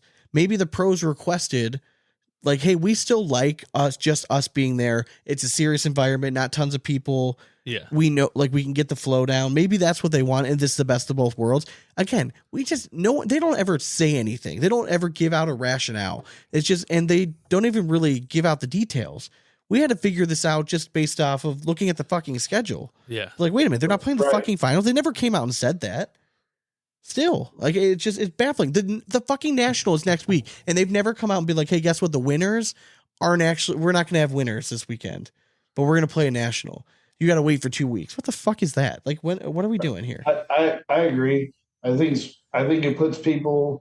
Not all the pros are playing in every pro shootout. Not all the pros are playing on traveling, back to back 2 weekends apart. Not all the pros have that much PTO. I'm on the firm believer if you're going to be a pro cornhole player, then you need to dedicate your time to that. You know what I mean? So it's like, if you can't do it, then don't sign up to be a pro. But on the other hand, like if you sign up to travel to 4 nationals, now you're probably traveling 4 nationals and 4 opens because they changed the situation in the middle of the season. Yeah, you're going to be off work every 2 weeks. Yeah, and it's hard, man. I get that's and tough. they're not. As far as I know, they're not getting compensated outside of what other prize money that they're going to win. Like their travel and I would be okay if the accommodations. ACL was like, if you make it to the finals that are 2 weeks later, we will pay your way. Yes, I would be I've said okay that. with that then, because then you're only losing out that one weekend. Yeah. Right. Of And money. they may or may not. I mean, there's no information that they are or not. I haven't heard anything, so that could be. I know when they did the shootout. When I don't know if you could feel my eyes rolling as you said that, but that's just for all those listeners. I was just letting them know, like, I don't know if they could feel my eyes rolling when you said that, but they're not paying. Well, but remember the shootout finals that they held in Florida at a different time, Miami, and I know Jimmy and Tony. I know they received some type of compensation for the travel. I don't think it was paid for fully, but I believe that they received. I heard it was a free meal on their flight. I feel like that the ACL is Peanuts. the ACL is going to justify this by saying it's a pro shootout anyways. Like theoretically you're a pro, you should be at the pro shootouts. So best of both worlds. I just think that it's kind of realistically, we know there's like 20 people that realistically have a pretty good chance of probably making the broadcast. Realistically, obviously there's always an outside chance, but it just puts them in a tough position, man. Especially after a season where people were finding it really hard to find sponsorship money, just puts another financial burden on that. Just makes me worried about the longevity of the sports. And we're already seeing players drop out, right? We talked about earlier in this episode. We're down to, of the original 16 pros of the ACL, we're down to 3 now. Is it 3? 4. We're down to 4. That's a trivia question. Can you name them? Modlin and Graham. No. Only one of them. Modlin. Cody and Adam. Yes. Cody and Adam. Yes. There's one. There was 2 more Kemba. technically. Kemba. Yes, correct. And Modlin, right? Modlin was said. You're missing 1. Yeah. Jonathan, you can cheat. I'm trying to think of that picture. I'm trying to view the picture. I may know the answer. Is it Damon Dennis? I know the He's a answer. local boy. So. Eric Anderson. But Eric Anderson is stepping away this season, so we're down to 4. Yeah. So we're down to 4 players right now. Yeah. Sad to see him go, but it's just weird. It just shows you, man. Like rest in peace, Alan Rocky Walkwell. yeah, right. Yeah. I mean, it's just you look at that picture. It's like Christine Papke. I mean, you had a whole bunch of killers up there, and it's just it's sad to see like the originals go. But again, he cited too. It's just sponsorship money's not there. And it's just getting more expensive to travel. I think it's more than just sponsorship. I think the game has grown. Oh yeah. Yeah. The talent level. The talent level is higher. The talent. I mean, if the talent level is what it is today, I don't know if all 16 of those would be in the pro division back then. Oh yeah, no. I'm not saying that all 16 would still be around. I'm just saying like, for one of the original 16 to step away for the reasons that like he is doing, like to me that just it's just sad. You know what I mean? Like it's just marked because one day we're gonna have it so that none of those guys are playing and we don't have any of the originals. Like, and that day is just getting a little bit closer now. Yeah. So I don't know. Yeah. If you guys were opening your freezer, right, and there's these 2 options, I'm interested to see which one you would pick. Should we do this before we jump in? I want to answer this one question. All first. right. You have pizza bagels or pizza rolls. Which one are you going with? I'm going pizza rolls because I don't know what pizza bagel is. Whoa. Oh my goodness. I'm gonna send you some pizza bagels. So all right. What's your answer? I'm gonna go the bagels. I like the pizza bagels better. I don't like the hot lava.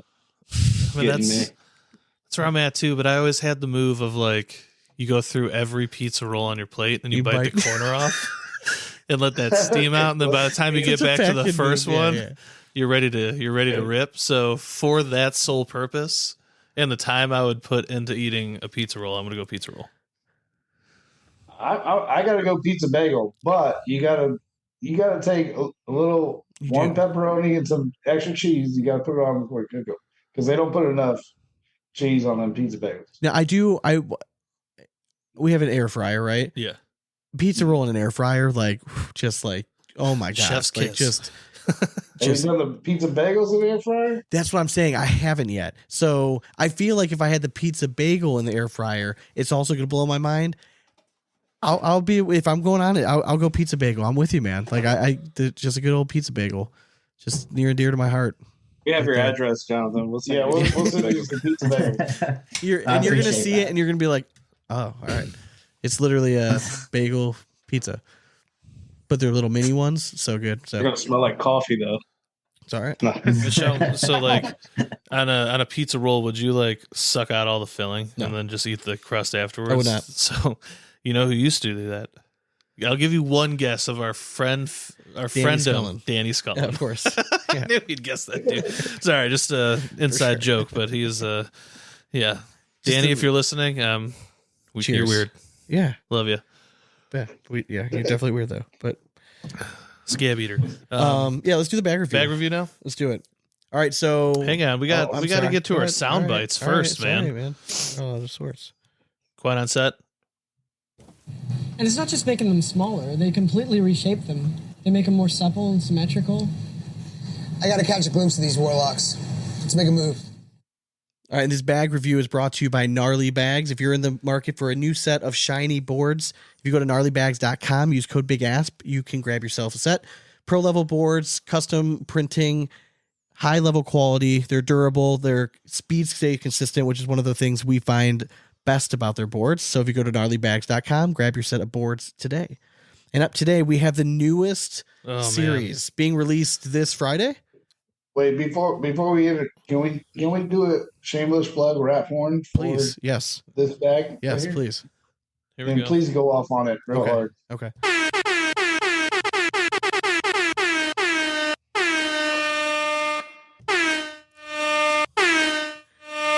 Ooh, got fancy. There you go, guys. I got you. Thank you. We believe this bag needs a rap horn. I believe it does. Sound off. It does. Siva Cornhole. You guys are busting out the Nighthawk. First of all, the name just fucking amazing. All right, so right off the rip, when I grabbed this bag out of the mail, I obviously saw the design, had a good laugh, and we're gonna get to that in a bit. But immediately I'm like, okay, hybrid carpet, but right away it looks similar to some of the other stuff that's out there, but you can tell it's a little thicker. That was the first thing that kind of got to my mind. But at the same time, I was surprised at how broken in it felt already.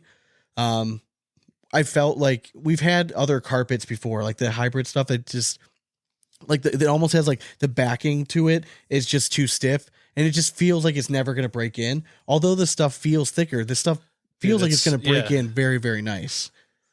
Yeah, I mean, it just feels like butter right out the box. It does. Yeah. I love the textile feel of it too. Yeah. Like, I mean, it does. I like it on hybrid carpet, but this one has a little bit more to it. And I always appreciate that in the bag. Like, I'm pretty sure I had a couch I need to make sure I know college. I'm throwing slow side down. This one I know for sure I am. Yeah. As weird as it sounds. This is like a couch in college for sure. Like I mean, yeah, just one that like had just too many great memories that should always be forgotten. Yeah. It's like, what's that stain there? Don't ask questions. All right. Move on.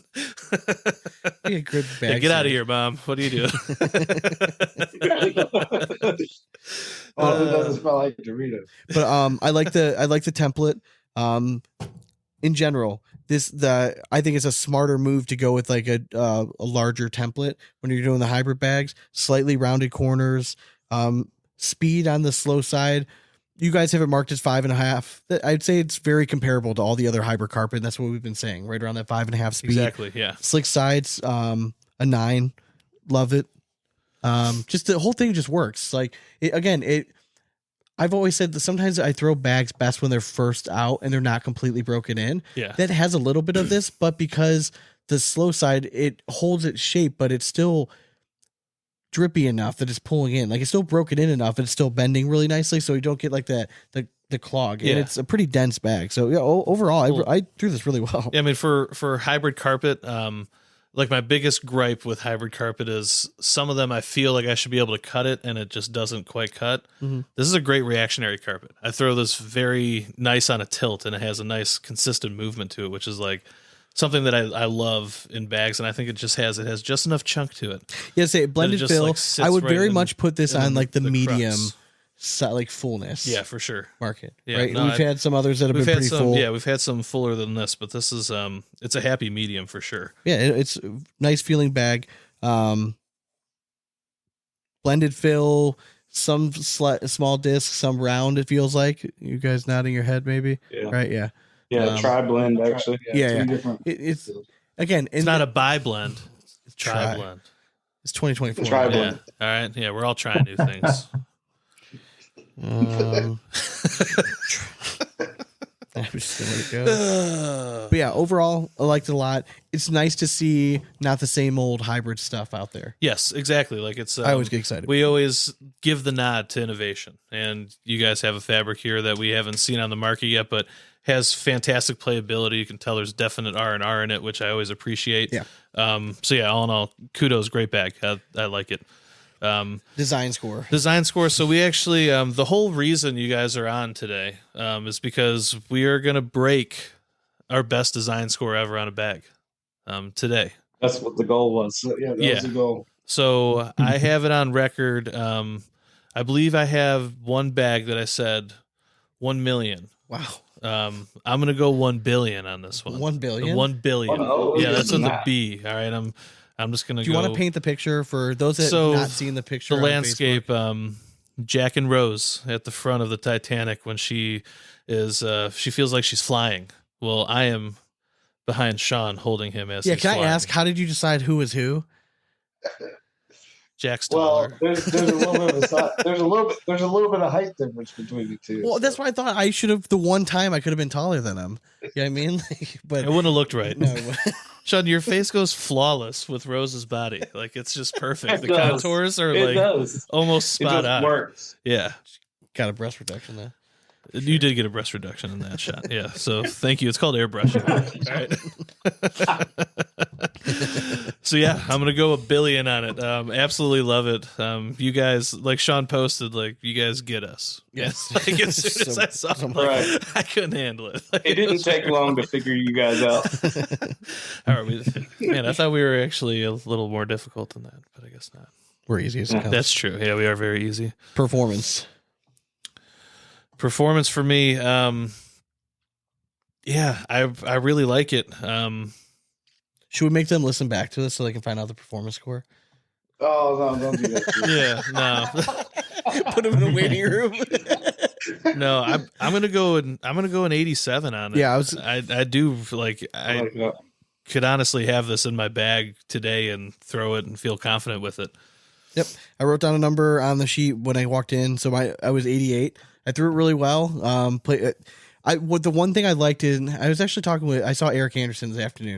And the one thing that we were talking about is when I was throwing hybrid carpet, I was telling him, like, I was trying to fuck around, like maybe change my grip because I felt like the bag was just wobbling a little bit. Yeah. It was just a vanity thing.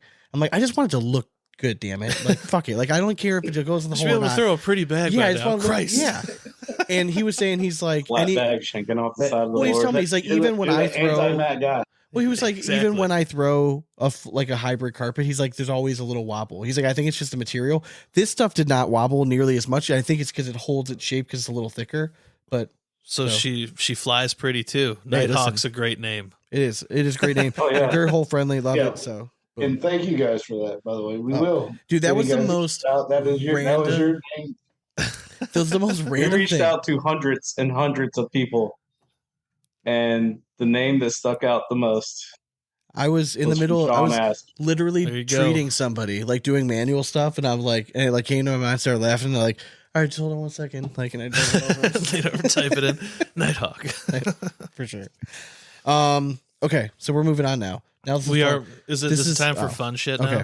So do you want to All start right. off with the tier stuff, or you want to start off with some of your Start off with the questions? tier, and I'll as we do that, I'll see if I can come across any fun questions for us. So we've done a lot of tiers on the show. This one I'm pretty excited for. This is a banger. I try to come up with a tier that represents the people that we're having on the show, right? Jonathan, you were a late ad, but I think you're still going to fit right in with this. So we're going tier rankings, Little Debbie snacks. Mm. Okay. All right. So to give you guys a second, since I just put you guys all on the spot, Dane's reading Yeah. some stuff. I'm gonna urinate again. I got Yes. one question on the rules here. Oh, please. Okay. So, I mean, if anybody's seen my physique, this might not be surprising. That between Little Debbie, Hostess, the Tasty Cake, I don't always know who makes it. I just like putting good All right. stuff in Before my- we do the tiers, Does do we it want to make an matter? executive decision? Are those about even then? We'll consider Little Debbie as Because well. yeah, honestly, I feel like Little Debbie's kind of a regional thing too. Like Yeah, like I'm Hostess fine with is that. bigger in some areas than Little Debbie. I feel Tasty like. Cake, Hostess, all that stuff. I'm good with that. Yeah, That's fine. we can That's fine. even playing field. I'm Intimate cool with and that. all Because that there's around also I mean, how many Little Debbie snacks are there? There's a lot of us, so we can't just mow them down. All right. I mean, Sean and I could rattle off pretty much their entire. If we're gonna add in some of those, I'm an honorable mention. I think that truly deserves it is the Entenmann crumb donut, the crumb top donut. Oh yeah. Like, I mean, just are you serious right now? Like, my kids would literally just live on those if I would let them. So, but it's a good bartering tool. So that's good honorable mention. Number 3, it's kind of boring, but you just can't beat a good oatmeal cream pie. Like, just anytime. Yeah, I mean that's higher up on my list. Number 2. You put that in the air fryer? No, I haven't. You done it in the air fryer with ice cream? No. Sean's just learning. So he's like, I'll try that when I get home. Holy shit! Yeah, goddamn. It's like, luckily the gas station they got the double decker oatmeal pie. I'm grabbing that on the way home. Fuck yeah! Put it in the air fryer. I think it's 400 degrees for like 5 minutes, and then you take it out, take a scoop of vanilla ice cream, and put it on top. Not scaring me. Life changing. It's called diabetes. It's like I'm not gonna feel my not knowing those tomorrow. stats. My number 2, nutter butter. Hard to go. Peanut butter and chocolate just goes well together. And my number 1, I bet you could probably guess what it is. And we've always had them in the house because my mom always traveled for work and my dad would do the shopping. And his favorite thing in the world was something. And then he realized, like, I need to start buying more than one box because these motherfuckers are eating all my shit. Have you ever heard of the Star Crunch? Oh, yes. Dude, the Star Crunch is my number 1. Oh, okay. All right. Yes. Well, we're allowed to say the same shit, right? You guys are allowed to say the same Yes, correct. stuff? Dane can't repeat anything I can't say. repeat Yes. them. So Star Crunch is my number 1, always will be. And because I'm older and I can afford it now, I don't want the regular size one. I want the fucking gas station big boy. Let's not fuck around anymore. Correct. 2 for $4. Thank you very much. Anyways. All right. So whoever wants to go next, you're up. Johnny, you ready? Yeah, I'll go. Do it. I was writing them out actually. Well, I Let it can't. rip. I love Oh, that. all right. I like a guy that's prepared. I like this. See, I like it off the cuff. All right, so honorable mention. I got to go ho-hos. Like that's like, it should be a number 1, but I feel like everybody likes ho-hos. So Little Debbie equivalent is Swiss cake roll. Gotcha. Swiss rolls, yeah. Swiss roll, gotcha. Thank you for the All right, translation. so then For those that my don't- number 3 is the Cosmic Brownie. Don't know if that's Little Debbie. Once again, I don't It know. is. Damn It Skippy, it is. That little slut on the side of the box. And number 2 is a moon pie, which I don't know if that counts, but We'll throw Yeah, it in we'll there. count Hell it yeah. down south. Yeah, I like that. never had one. I moved down to North Carolina, and all of a sudden they were everywhere. And I was Do like, you "What are like these just the things?" traditional one, or have you ever had the lemon or the strawberry one? Just the traditional. I like just the chocolate. Yeah, we're not trying to fruit up. I like to dessert fruit here. it up a little bit. Yeah, All right, I'm sorry. Remind me to say it. Yeah, it was a drive-by fruiting. You fruit. All right.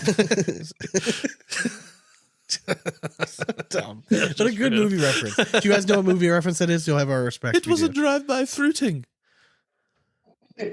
No clue. Come on now, Mrs. Doubtfire. Mrs. Anybody? Doubtfire. Anyways, all right. Sorry. Continue. Moving on. And then my number 1, I try not to, but like when I'm going to work every day, it's really hard. It's little mini chocolate donuts. Oh, Like that's number 1. do you for have? sure. Is there a particular brand that you'd like to go with over the other? No, it's just the chocolate donuts in general. Because I will say, Little Debbie's like the chocolate donuts are garbage, but like I think it's either Entenmann's or somebody else has like good ones. Like I'm not a big fan of Little Debbie. Like that's the one department that she needs to like step up her game. Like she needs to bring in like seasoned veterans to do some research. I agree. I think Little Debbie's are just brown wax. Thank you. Like there's no flavor. I'm like I'm not eating chocolate. Like Whoa, if I man. want, yeah, I just and not in just the Little Debbie ones, but Jonathon the doesn't normal ones. discriminate against the brand. Chocolate donuts would die. Yeah. All right, It doesn't fair enough. matter. Fair enough. Yeah. All right, let's hear it, boys. I'm excited You for ready? these. Oh Jesus. You know yours? Go for it. All right. There's so many options they've been thrown out now. I'm trying to think what's in my. Man, I know. Pantry right like now. I need like 10 tiers. It's like, I can't That's whittle it one of the down. best parts. Well, I got, It's you can have a laundry list. You can be like Frank Modlin thanking his family. You can come up Yeah. with a whole honorable mention. You can have list. you can have 12 you can have 12 honorable mentions. We don't discriminate. Okay. What I'm going to do is I'm going to do 3. I'm going to do 2, and then I'm going to do some honorable mentions, and then I'll let you know. This is your All right. world right now. All All right, so question though, are your honorable mentions like these? Any of these could be number 1? No, they're definitely not. They're definitely not in the top 3, but they're like they need to be. I like Gotcha. that. All right, I like But that. I can probably go last because I might name off a couple. It's okay. Go Yeah, ahead. Go all ahead. right. So, my number 3 is going to be the Star Crunch. Okay. All right. Well- All right. I made another list. All right. So, Then, my number 2 is the Nutty Bars, with the wafers and Yeah. the chocolate. yeah, that was my number 2 for sure. All right. So the honorable mentions are the Christmas trees, Yeah, those are nice. the peanut butter. I can't remember what they're called, but it's like the Peanut butter It's like round. a crunch. milk pie, but it's peanut Oh, butter cookie, yeah. with peanut butter filling. Yeah, that one's exactly. bomb, yeah. No, I know what you're talking about. Because you also make that peanut butter crunch bar. I mean, anything Oh. stuffed, just call me Yeah. and I'll try it.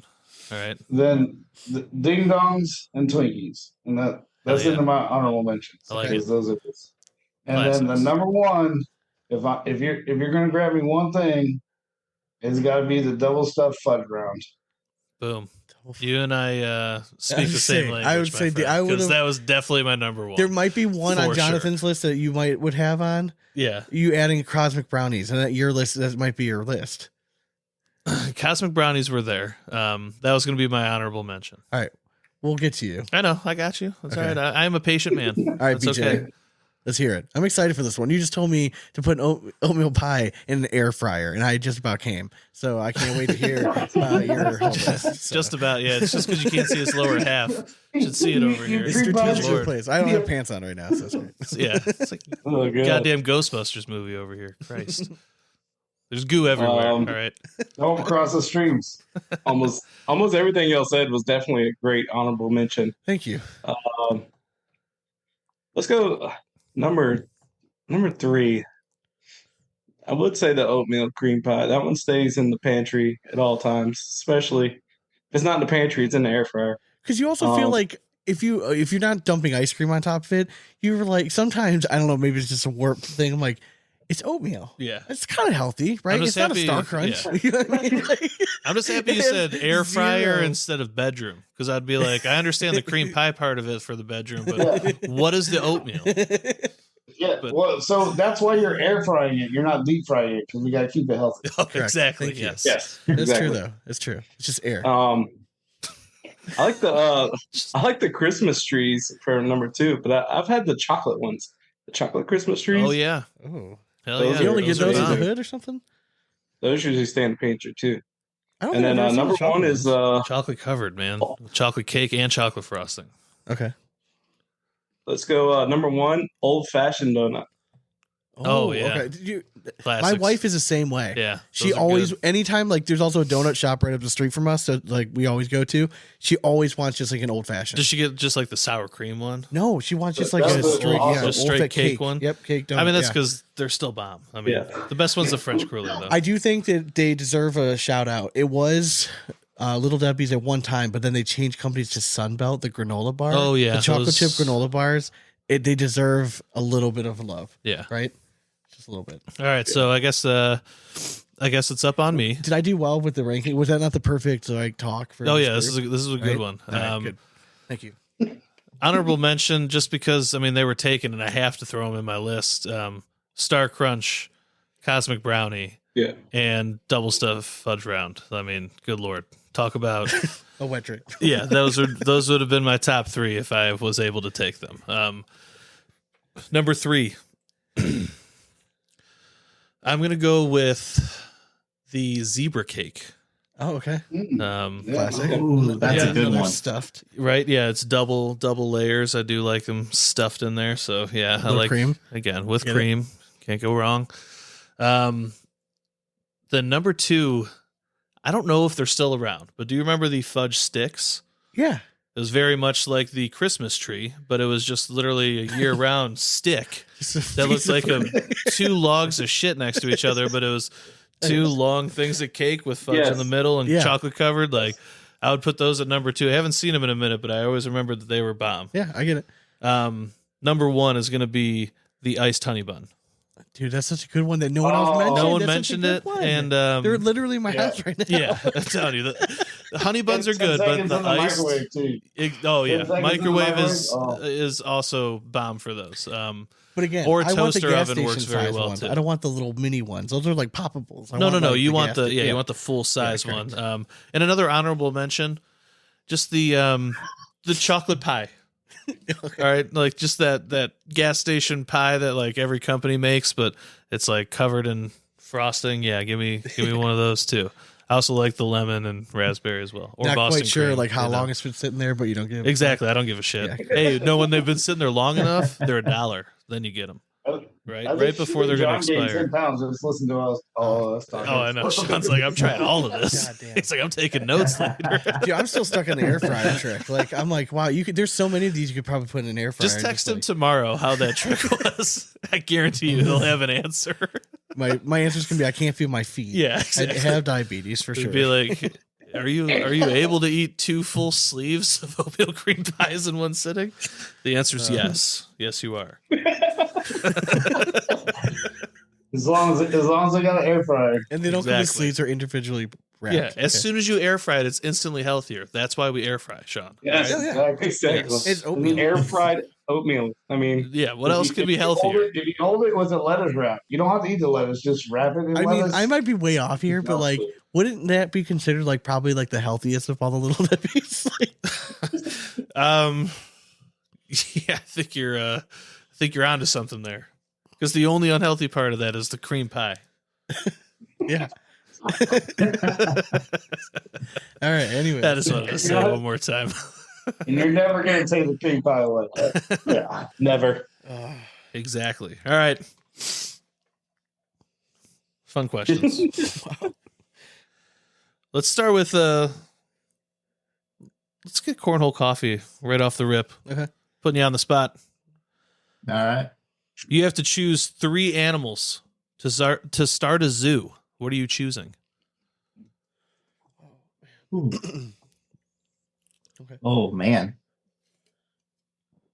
I've listened to you guys many of years, and I was expecting like something that I would know. And I was like, I always listen and I'm like, man, how do these guys not like know like quick answers? Now I know it's really tough. It's called pressure. Honestly, just spout out 3 things, and that's usually how I live my life. Just whatever pops out. It's always the All right right, answer. so you gotta have number 3. You gotta have a giraffe. Yeah, for sure. They're fun a for good all one. ages. That's a good one. All right. Yeah. Number 2, I'm gonna go elephant. I like elephants. I don't know why. I like it. A specific type of elephant, though. Is it a specific elephant? Are we going Asian, African? What are we looking at here? I didn't know there's a difference. All right. You gotta need the big ears. You need the big ears. If you're opening a zoo, Yeah, we well- need you to know these things, but it's okay. We'll let it go. We'll let it slide this time. All right. You can't just go online and be like, I want an elephant. People will be like, well, what kind of elephant? And you'll be like, there's kinds. So don't buy an elephant. I know what number 1 should be. Number 1. What should it be? No, it's yours. This is he had yours. his list, so it's your Oh, okay. All right. So my number 1 is got to be kangaroos, because Really? if you have ever watched like they have like the petting zoos, and then all of a sudden the kangaroos come like charging and start kicking their feet. I don't know. It's just. Would you get one of entertaining to those watch like those videos, jacked kangaroos, Oh, like the yeah. ones that just look like Yeah. they've been You don't want lifting a little every bitch day? one. Yeah. You want something that looks You like it want hurts you. yoked that's just like everyone's afraid of. Yeah. One of the they're best like, you thought videos- the elephant was the stronger fucker here? No. This kangaroo rules everyone. I think one of the best videos of all time still has to be when the kangaroo has that dog in the headlock and the guy just comes up and like just punches Jacks him in the face. And the kangaroo Kangaroo's lets like, him go. He's like, "What? what the fuck? Like, How dare you? damn, man. Like, Yeah, still this the is best my thing- dog." Yeah, like the most badass thing in the world. Because I'd be like, I loved you, Bailey. You're like, you're that kangaroos now. Just hop in the pouch. That's all it wants. Just play dead. Anytime somebody says kangaroo, I think back to that weird boxing game we had growing up that had the what kangaroo. was Was it like Knockout or something? Yeah, I think it was. Yeah. Yeah. Yeah, I had that kangaroo character. I was always really good with him because Yeah. he used that tail. Use He that did. tail. It's like cheating. All right, who It wants to was go cheating. next? Well, I go he already next. said it was number one, so. Well, yeah. Let's go number 3. Let's go zebra. I like it. It just seems like Kind of like my Yeah, cakes. the You steal zebra. that from my number 3? From Little Debbie Maybe. tier? Come on, man. maybe Sounds a weird looking horse. getting a All little right, hungry over here. continue. Number 2, let's go rhinoceros. Okay. I like rhinos. And number 1's got to be a lion. You just want like bringing a little Africa to you. Yeah, Okay. yeah. Can't I go dig wrong it. with those 3. Yeah. You do a little safari. Exactly. Yeah, Wear your cute little hat Yeah. and your little shorts. I get it. Probably keep the lion separate from the zebra. No, they'd all be friends, man. They're in the same zoo. That's Oh, true. wait. Oh, didn't they have Yeah, Madagascar? you've seen Yeah, yeah, that's Madagascar, true. right? Yeah, they're That's all true. friends. Yeah. Yeah, so far you guys have named like almost all the animals. Oh, Madagascar. So. none of mine. Oh, no, yeah. None Yeah, of mine lots yet. I'm not even really worried about my list and your list like overlapping at all. Yeah, we're very much different on our animal Yeah, fronts. sweet baby Jesus running right through me. Sweet baby Jesus. All right, let's who's next? I think I have to go well, last. I mean, right? you know, I'm going to take the easy way out. You know, if we're opening a zoo, it's going to be the Siva Zoo. So we need a bobcat for the slasher. Fair enough. We need the boa constrictor for the serpent, and of course we need a nighthawk as number 1. I like it. I like it. Okay. Sean, There is no penetrator for an animal, so I don't know. Have you seen an anteater's tongue? Hello.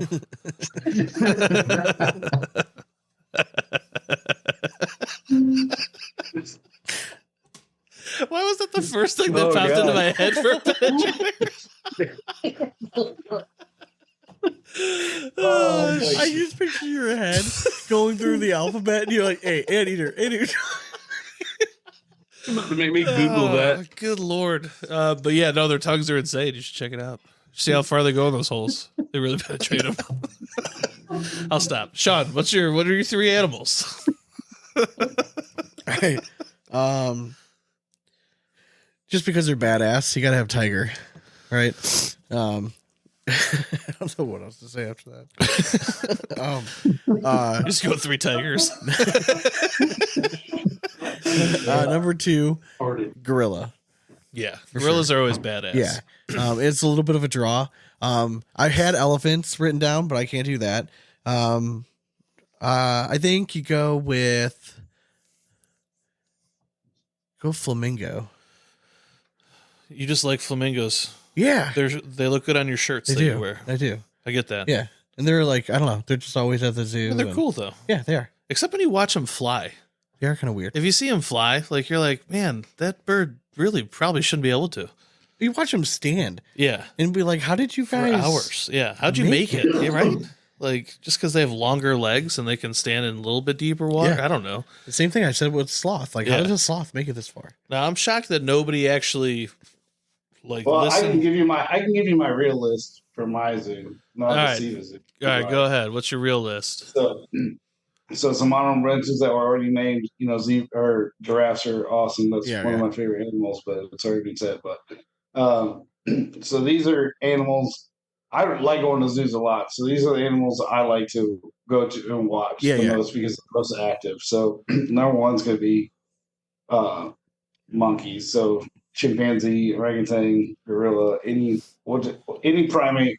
I love sitting there watching monkeys. Number 2 is going to be polar bears. I'm gonna clip that for sure. I just like watching monkeys. It does give me a new sound Why do you bite. think I enjoy coming on the show and watching you two talk? I'm sorry. Go ahead. I was about to die. I decided I didn't love the last time. All right, good. Polar bears. And then my number one favorite thing is watching a bunch of otters. Oh, that's true. Yeah, otters are adorable. Everyone loves them. Yeah, They're so mischievous. they are. Seals are also up there too. Yeah. But all right, go ahead. But nowhere in this did it say that they had to be real animals. So I know. I'm just going to lay my list out. You usually specify mythical creatures. So Yeah, but I mean, Man, maybe. bear, pig. I mean, I think I would probably go number 3. Give me just give me Godzilla. Like, I'll find a way to house him. Maybe if not, he'll terrorize the town. But people have come you see ever him. watched Jurassic Park? Yeah, I have. But this is Life Godzilla. finds a way. Maybe I give Godzilla the sweet life, and he's just looking for a taste of that paradise. That's fine. Just put him in the container with the anteater. Then I would exactly right.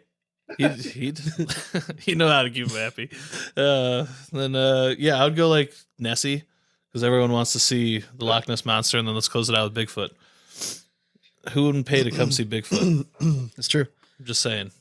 But that's going to be the most blurry attraction. Exactly. But people still pay to come see it. Wouldn't it be hilarious Like, oh, setting there up he a is, Bigfoot yeah. exhibit and you can never quite see him, but there's always something walking Yeah, around just the something back. walking, just Yeah, I mean, really, like really obscurely. every day making something different. One day it's like a brown bear. One day it's a guy in a suit. You know what I mean? Just Yeah. every day it's something a little different. That would be funny. But my real list would be number 3 would be a bald eagle because when you see them up close, I know it's a shame to cage Badass them in. pterodactyl. But if I could have like a whole like bird sanctuary with bald eagles flying around, that would be badass. Because America. Then number 2, I'd probably go aquatic. Give me a whale. It seemed to work for SeaWorld for a while. Give me a killer whale. They're pretty cool, right? Last but not You grew up on Free Willy. sure did, yeah. Just raised the hand up and Oh, come on. We all did a white shirt in front of a fan. hold me like the river Jordan. Yeah, exactly. A little Michael, I got you. Number 1, just because they are fascinating creatures. Duck-billed platypus. The enigma of the world. Venomous, Yes.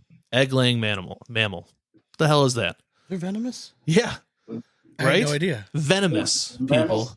Yeah. Mammals lay eggs. And Mammals that lay eggs. Like, what the hell are you? I just want to know how it sucks on the nipple with the bill. It's just the tip.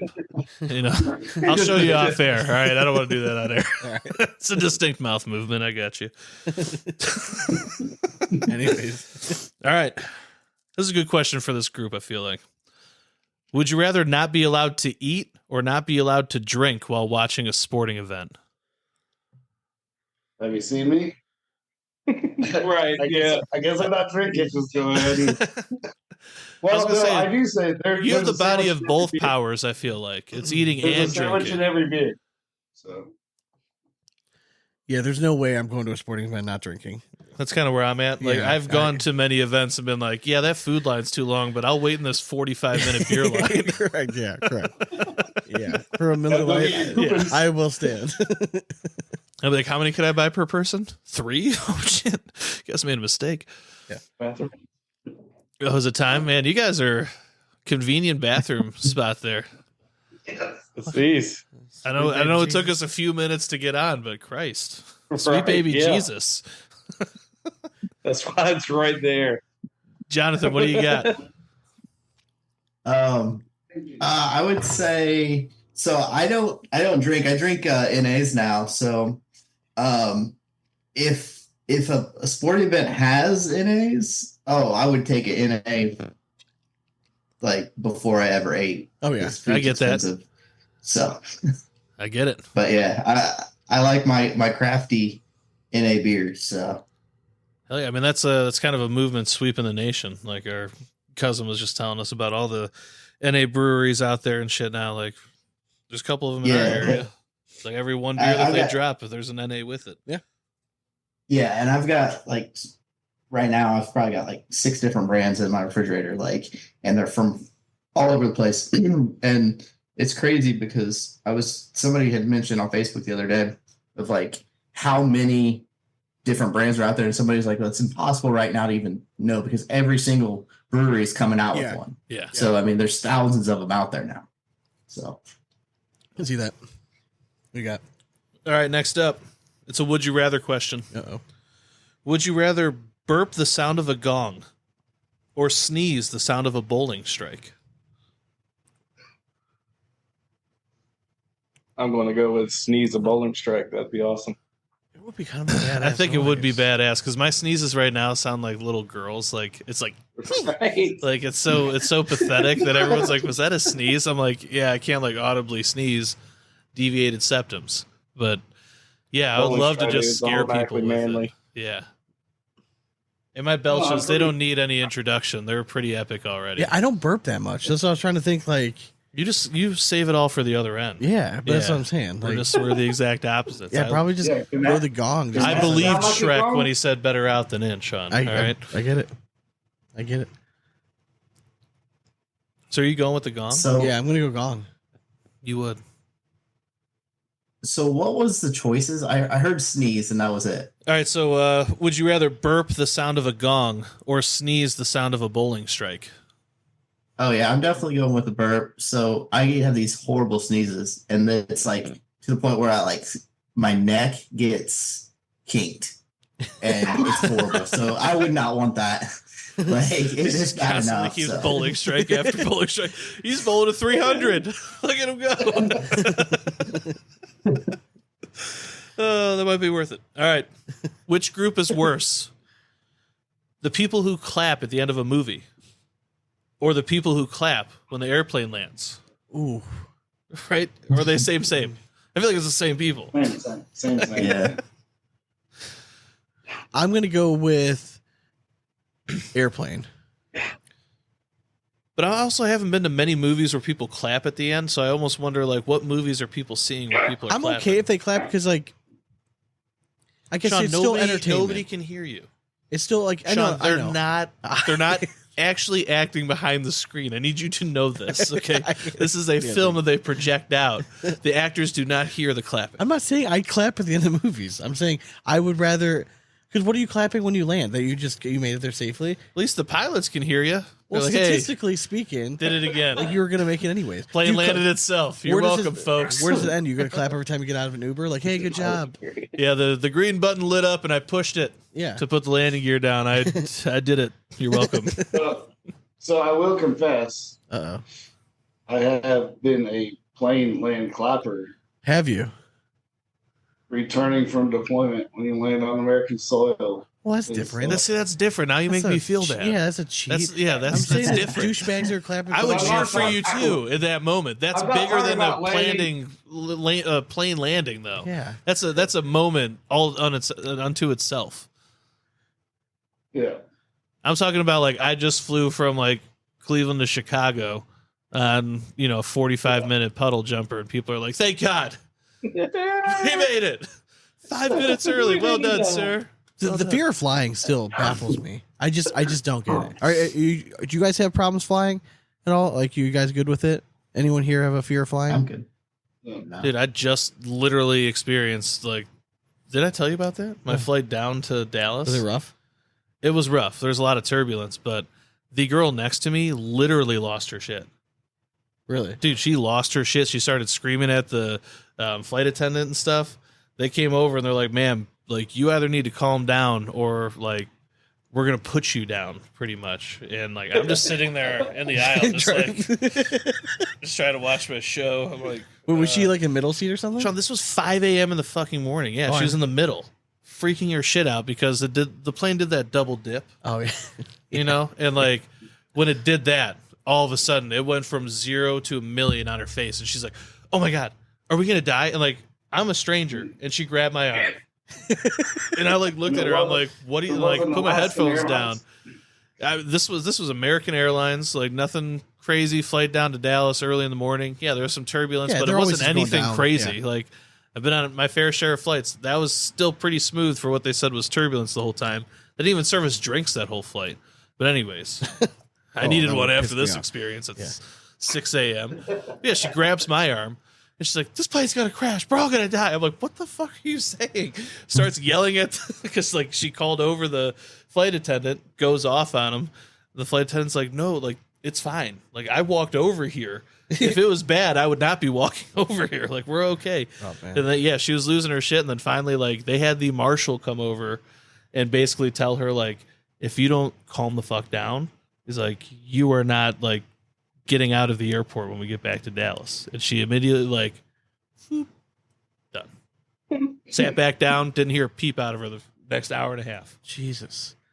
Yeah, I was like, was that your dad or something? That like, like, who was that genius guru over here? Yeah. So I'm like, you teach me that? and then Does it work on every? it got all to of the them? point where the flight attendant came to me afterwards. She is still sitting directly right next to me, no headphones in or anything. She's like, I'm sorry, sir. We would try to find you another seat, but every seat's booked. Like, to me. She was freaking out so bad. And I was like, that's all right. I just, on to Amarillo. Thanks. Gotta love it. That? Anyways. All right, let's do one more. All right. Let's see.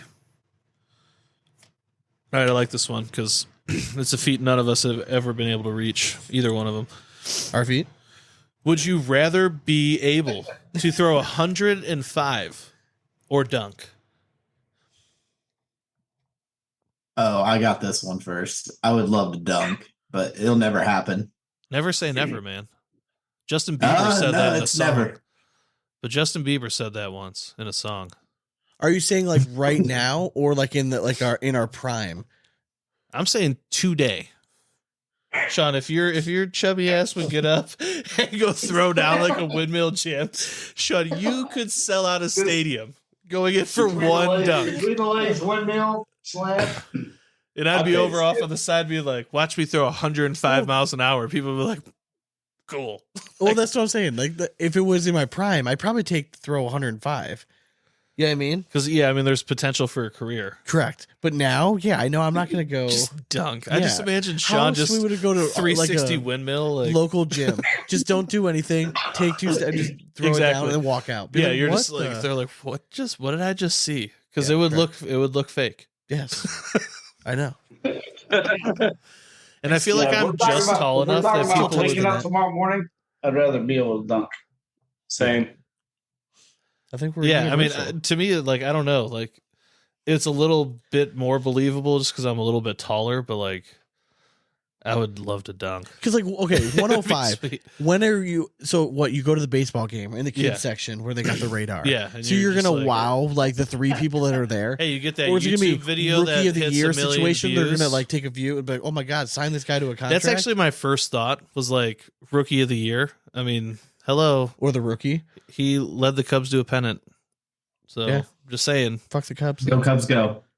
Go Cubs, go! I was All right, saying we're you not talking can, about that bullshit. Yeah, all right. we're gonna mute that. Goodbye to Yeah. Jonathan. Yeah. You guys had your time in the sun. Get out of here. Fucking rain delay bullshit. Yeah. Robbed us. Anyways, All right, I got one more. You do. All right. This all right. is a fun one All right. because we all had our youth and still probably need it to this day. Would you rather give up the hungover breakfast or the drunk pizza? Oh man, that's such a good one. And we're talking like, for Jonathan back in the heyday, if you didn't have that hangover breakfast or that late night pizza, would you survive? I'm 1,000% going late night pizza. Yes, that's kind of the Because route I I'm am going. like a guru of waking up after a bender at like 8 and cooking a spread that'll blow your mind. I just keep And thinking, I'm like, engorge I would never myself. be able to get like McDonald's breakfast the day after I'm hung. You know what I mean? Like that hungover morning where I'm like barely. I probably should not be driving. Yeah. Yeah. I mean, like, There's when a I'm reason going why to McDonald's. brunch is so prolific. Yes. I mean, I feel like everyone's just like after a bender, give me some like eggs, bacon, Don't get me wrong. greasy A potatoes. good like drunk food session is Oh yeah. just so I- good. Yeah, I'm the opposite. I'm taking the drunk pizza over top of the breakfast every day of the week. I mean, because that's still when you're in your prime. You know what I mean? You're in It's your true. prime. Yeah, You're gunning. That's the best pizza you're gonna eat in the morning. you're feeling kind of crappy. I know that breakfast really picks you up. But That's my thing is I literally If you eat fill myself into yourself full of existence. pizza, Yeah, I feel like the dopamine you're just not like that comes hungry back anymore. with the food, like in the morning. I don't know. I know. That's a great question. That's a really good. It's one. I do it's a like good that one. So I've got to go with the pizza Okay. because back in my day, I used to eat Taco Bell Oh. because I wasn't afraid. Like I would eat Taco Bell. I'm sorry, I'd eat Taco Bell in the morning, like mid afternoon, because Yeah. obviously I wasn't waking up early. Yeah. But I'd eat Taco Bell because I was really scared if I got sick Oh, that it ruined whatever I ate. correct. And Taco Bell was like whatever, and it actually worked. And then they had Powerade. It was the go-to. So Taylor, I got to go with the pizza. what's your go-to Taco Bell order? Ooh. Sean, we don't have another. I'm we don't have I'm another asking 3 one person. hours to be on. One person. What's your go-to Taco Bell order? The 3 soft shell tacos supreme. Very nice. So just simple. How do you stop Took at the It's word three? out of very- my mouth. That's I'm why like, he's yeah, I skinny. was waiting for the and. Like, why you can't he's just thin. order one thing off of their menu. You'd be like, and 2 burritos, then you black out. The next thing you know, you have like 3 quesadillas and like another 2 And burritos. then- You're like, what? And then, What? and then, How did I spend $25 at Taco Like Bell? that's why he can I fit blacked into out. large shirts. And like when you would have said 3 soft shell supreme, and then there would have been an and. Yeah, like for 2 or sure. 3 more Yeah, that's times. like that's just the starter. All right. I'm gonna need you guys We to didn't have strap the in teaser. real quick. I need your fingers to really be moving. I'm gonna rattle off some shit here. All right, let's get. And I will ripping. check the bag. Yes, and all I better will- be in there yeah, correct. before I leave. Correct. Correct. It's like that one guy that sings the order to the McDonald's drive-through. Isn't that I think that's like isn't that like Rhett and Link or something from like YouTube era? Do you guys ever have like that one Oh, fast yeah. food place that you don't like going to because they always fuck up your order? Yeah, what's yours? I'm curious of this because actually there is one that I like refuse to go to anymore because I have not received the right shit. It breaks Four Are my you talking fucking about times. the full chain, or are you talking about a particular? One experience ruins it for the rest of them. All right. Okay, well that's what. Okay, that's not necessarily, but I do agree. I love Taco Bell. I love it, but the one closest to my work, that it's too close to my work. Yeah. That's the problem.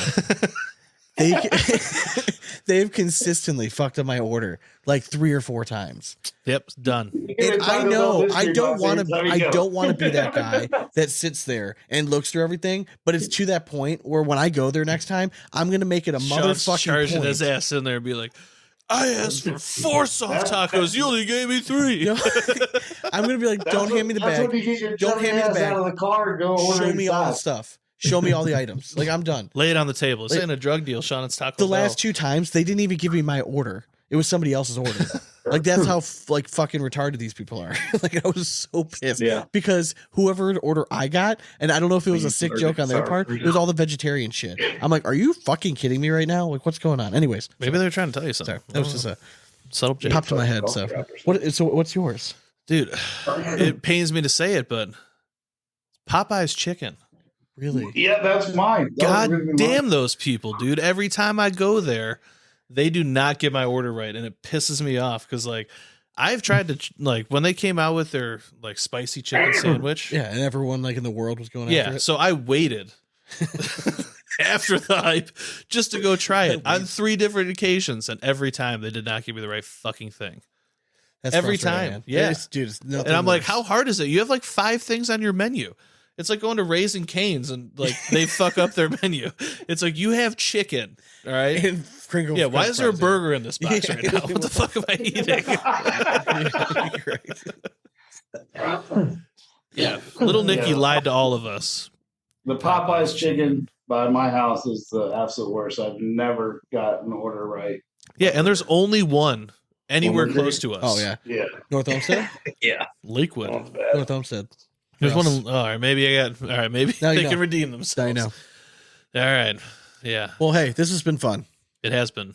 Always a blast. I mean, I counted 6 bathroom trips for the Siva boys. That's a new record. Well, on here, I like Yeah, it. you did. Yeah. You did. So I drove back from Michigan today. So I'm usually just a haul ass on the highway. I don't know why. I made so many bathroom stops on the drive home from Michigan today. It's ridiculous. So I've just been It's the worst.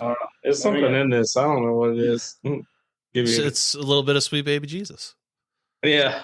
Nothing wrong with that. Sweet Baby Jesus. Haha. It's the tears of If non-believers. you guys see, I don't know if you guys can see my little guy here. It's a little Jesus thing. Yeah. He says I saw saw that. He was so proud of that. I didn't even notice it. And he's like, I can't wait till you notice it. I'm like, what? I'm like, what is that? Is it? I said, I saw that. What is it? He's like, it's Jesus. Yeah, I'm just like, like to point at him from time to time during the episode. Yeah, I saw that.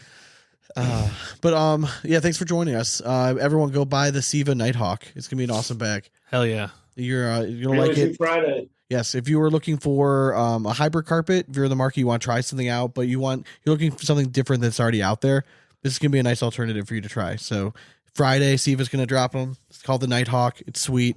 I mean, your designs aren't gonna be quite as sweet as ours, but you just you teased ours. The designs Oh, yeah. that you guys are dropping, and it's gonna be well worth it. So make sure you go to is it SivaCornhole.com? Yeah, SivaCornhole.com. Hell yeah. And for the people that stuck around this long, if they use Big Asp 10, they'll be able to save 10%. What's up? What?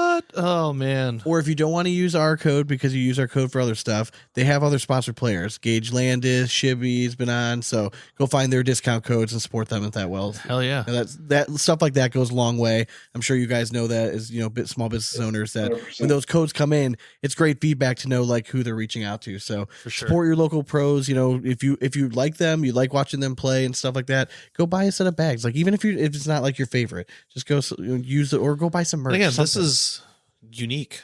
It Give is. it a try. New York. I mean, unique New York indeed. But yeah, different feel hybrid. Like everything that people are looking for. Go Oh, yeah. check it out. Oh yeah. All right, fellas, we'll wrap this up. We'll have you guys hang on just for a minute, but we'll let the folks go at home. But as always, we hope you throw it straight.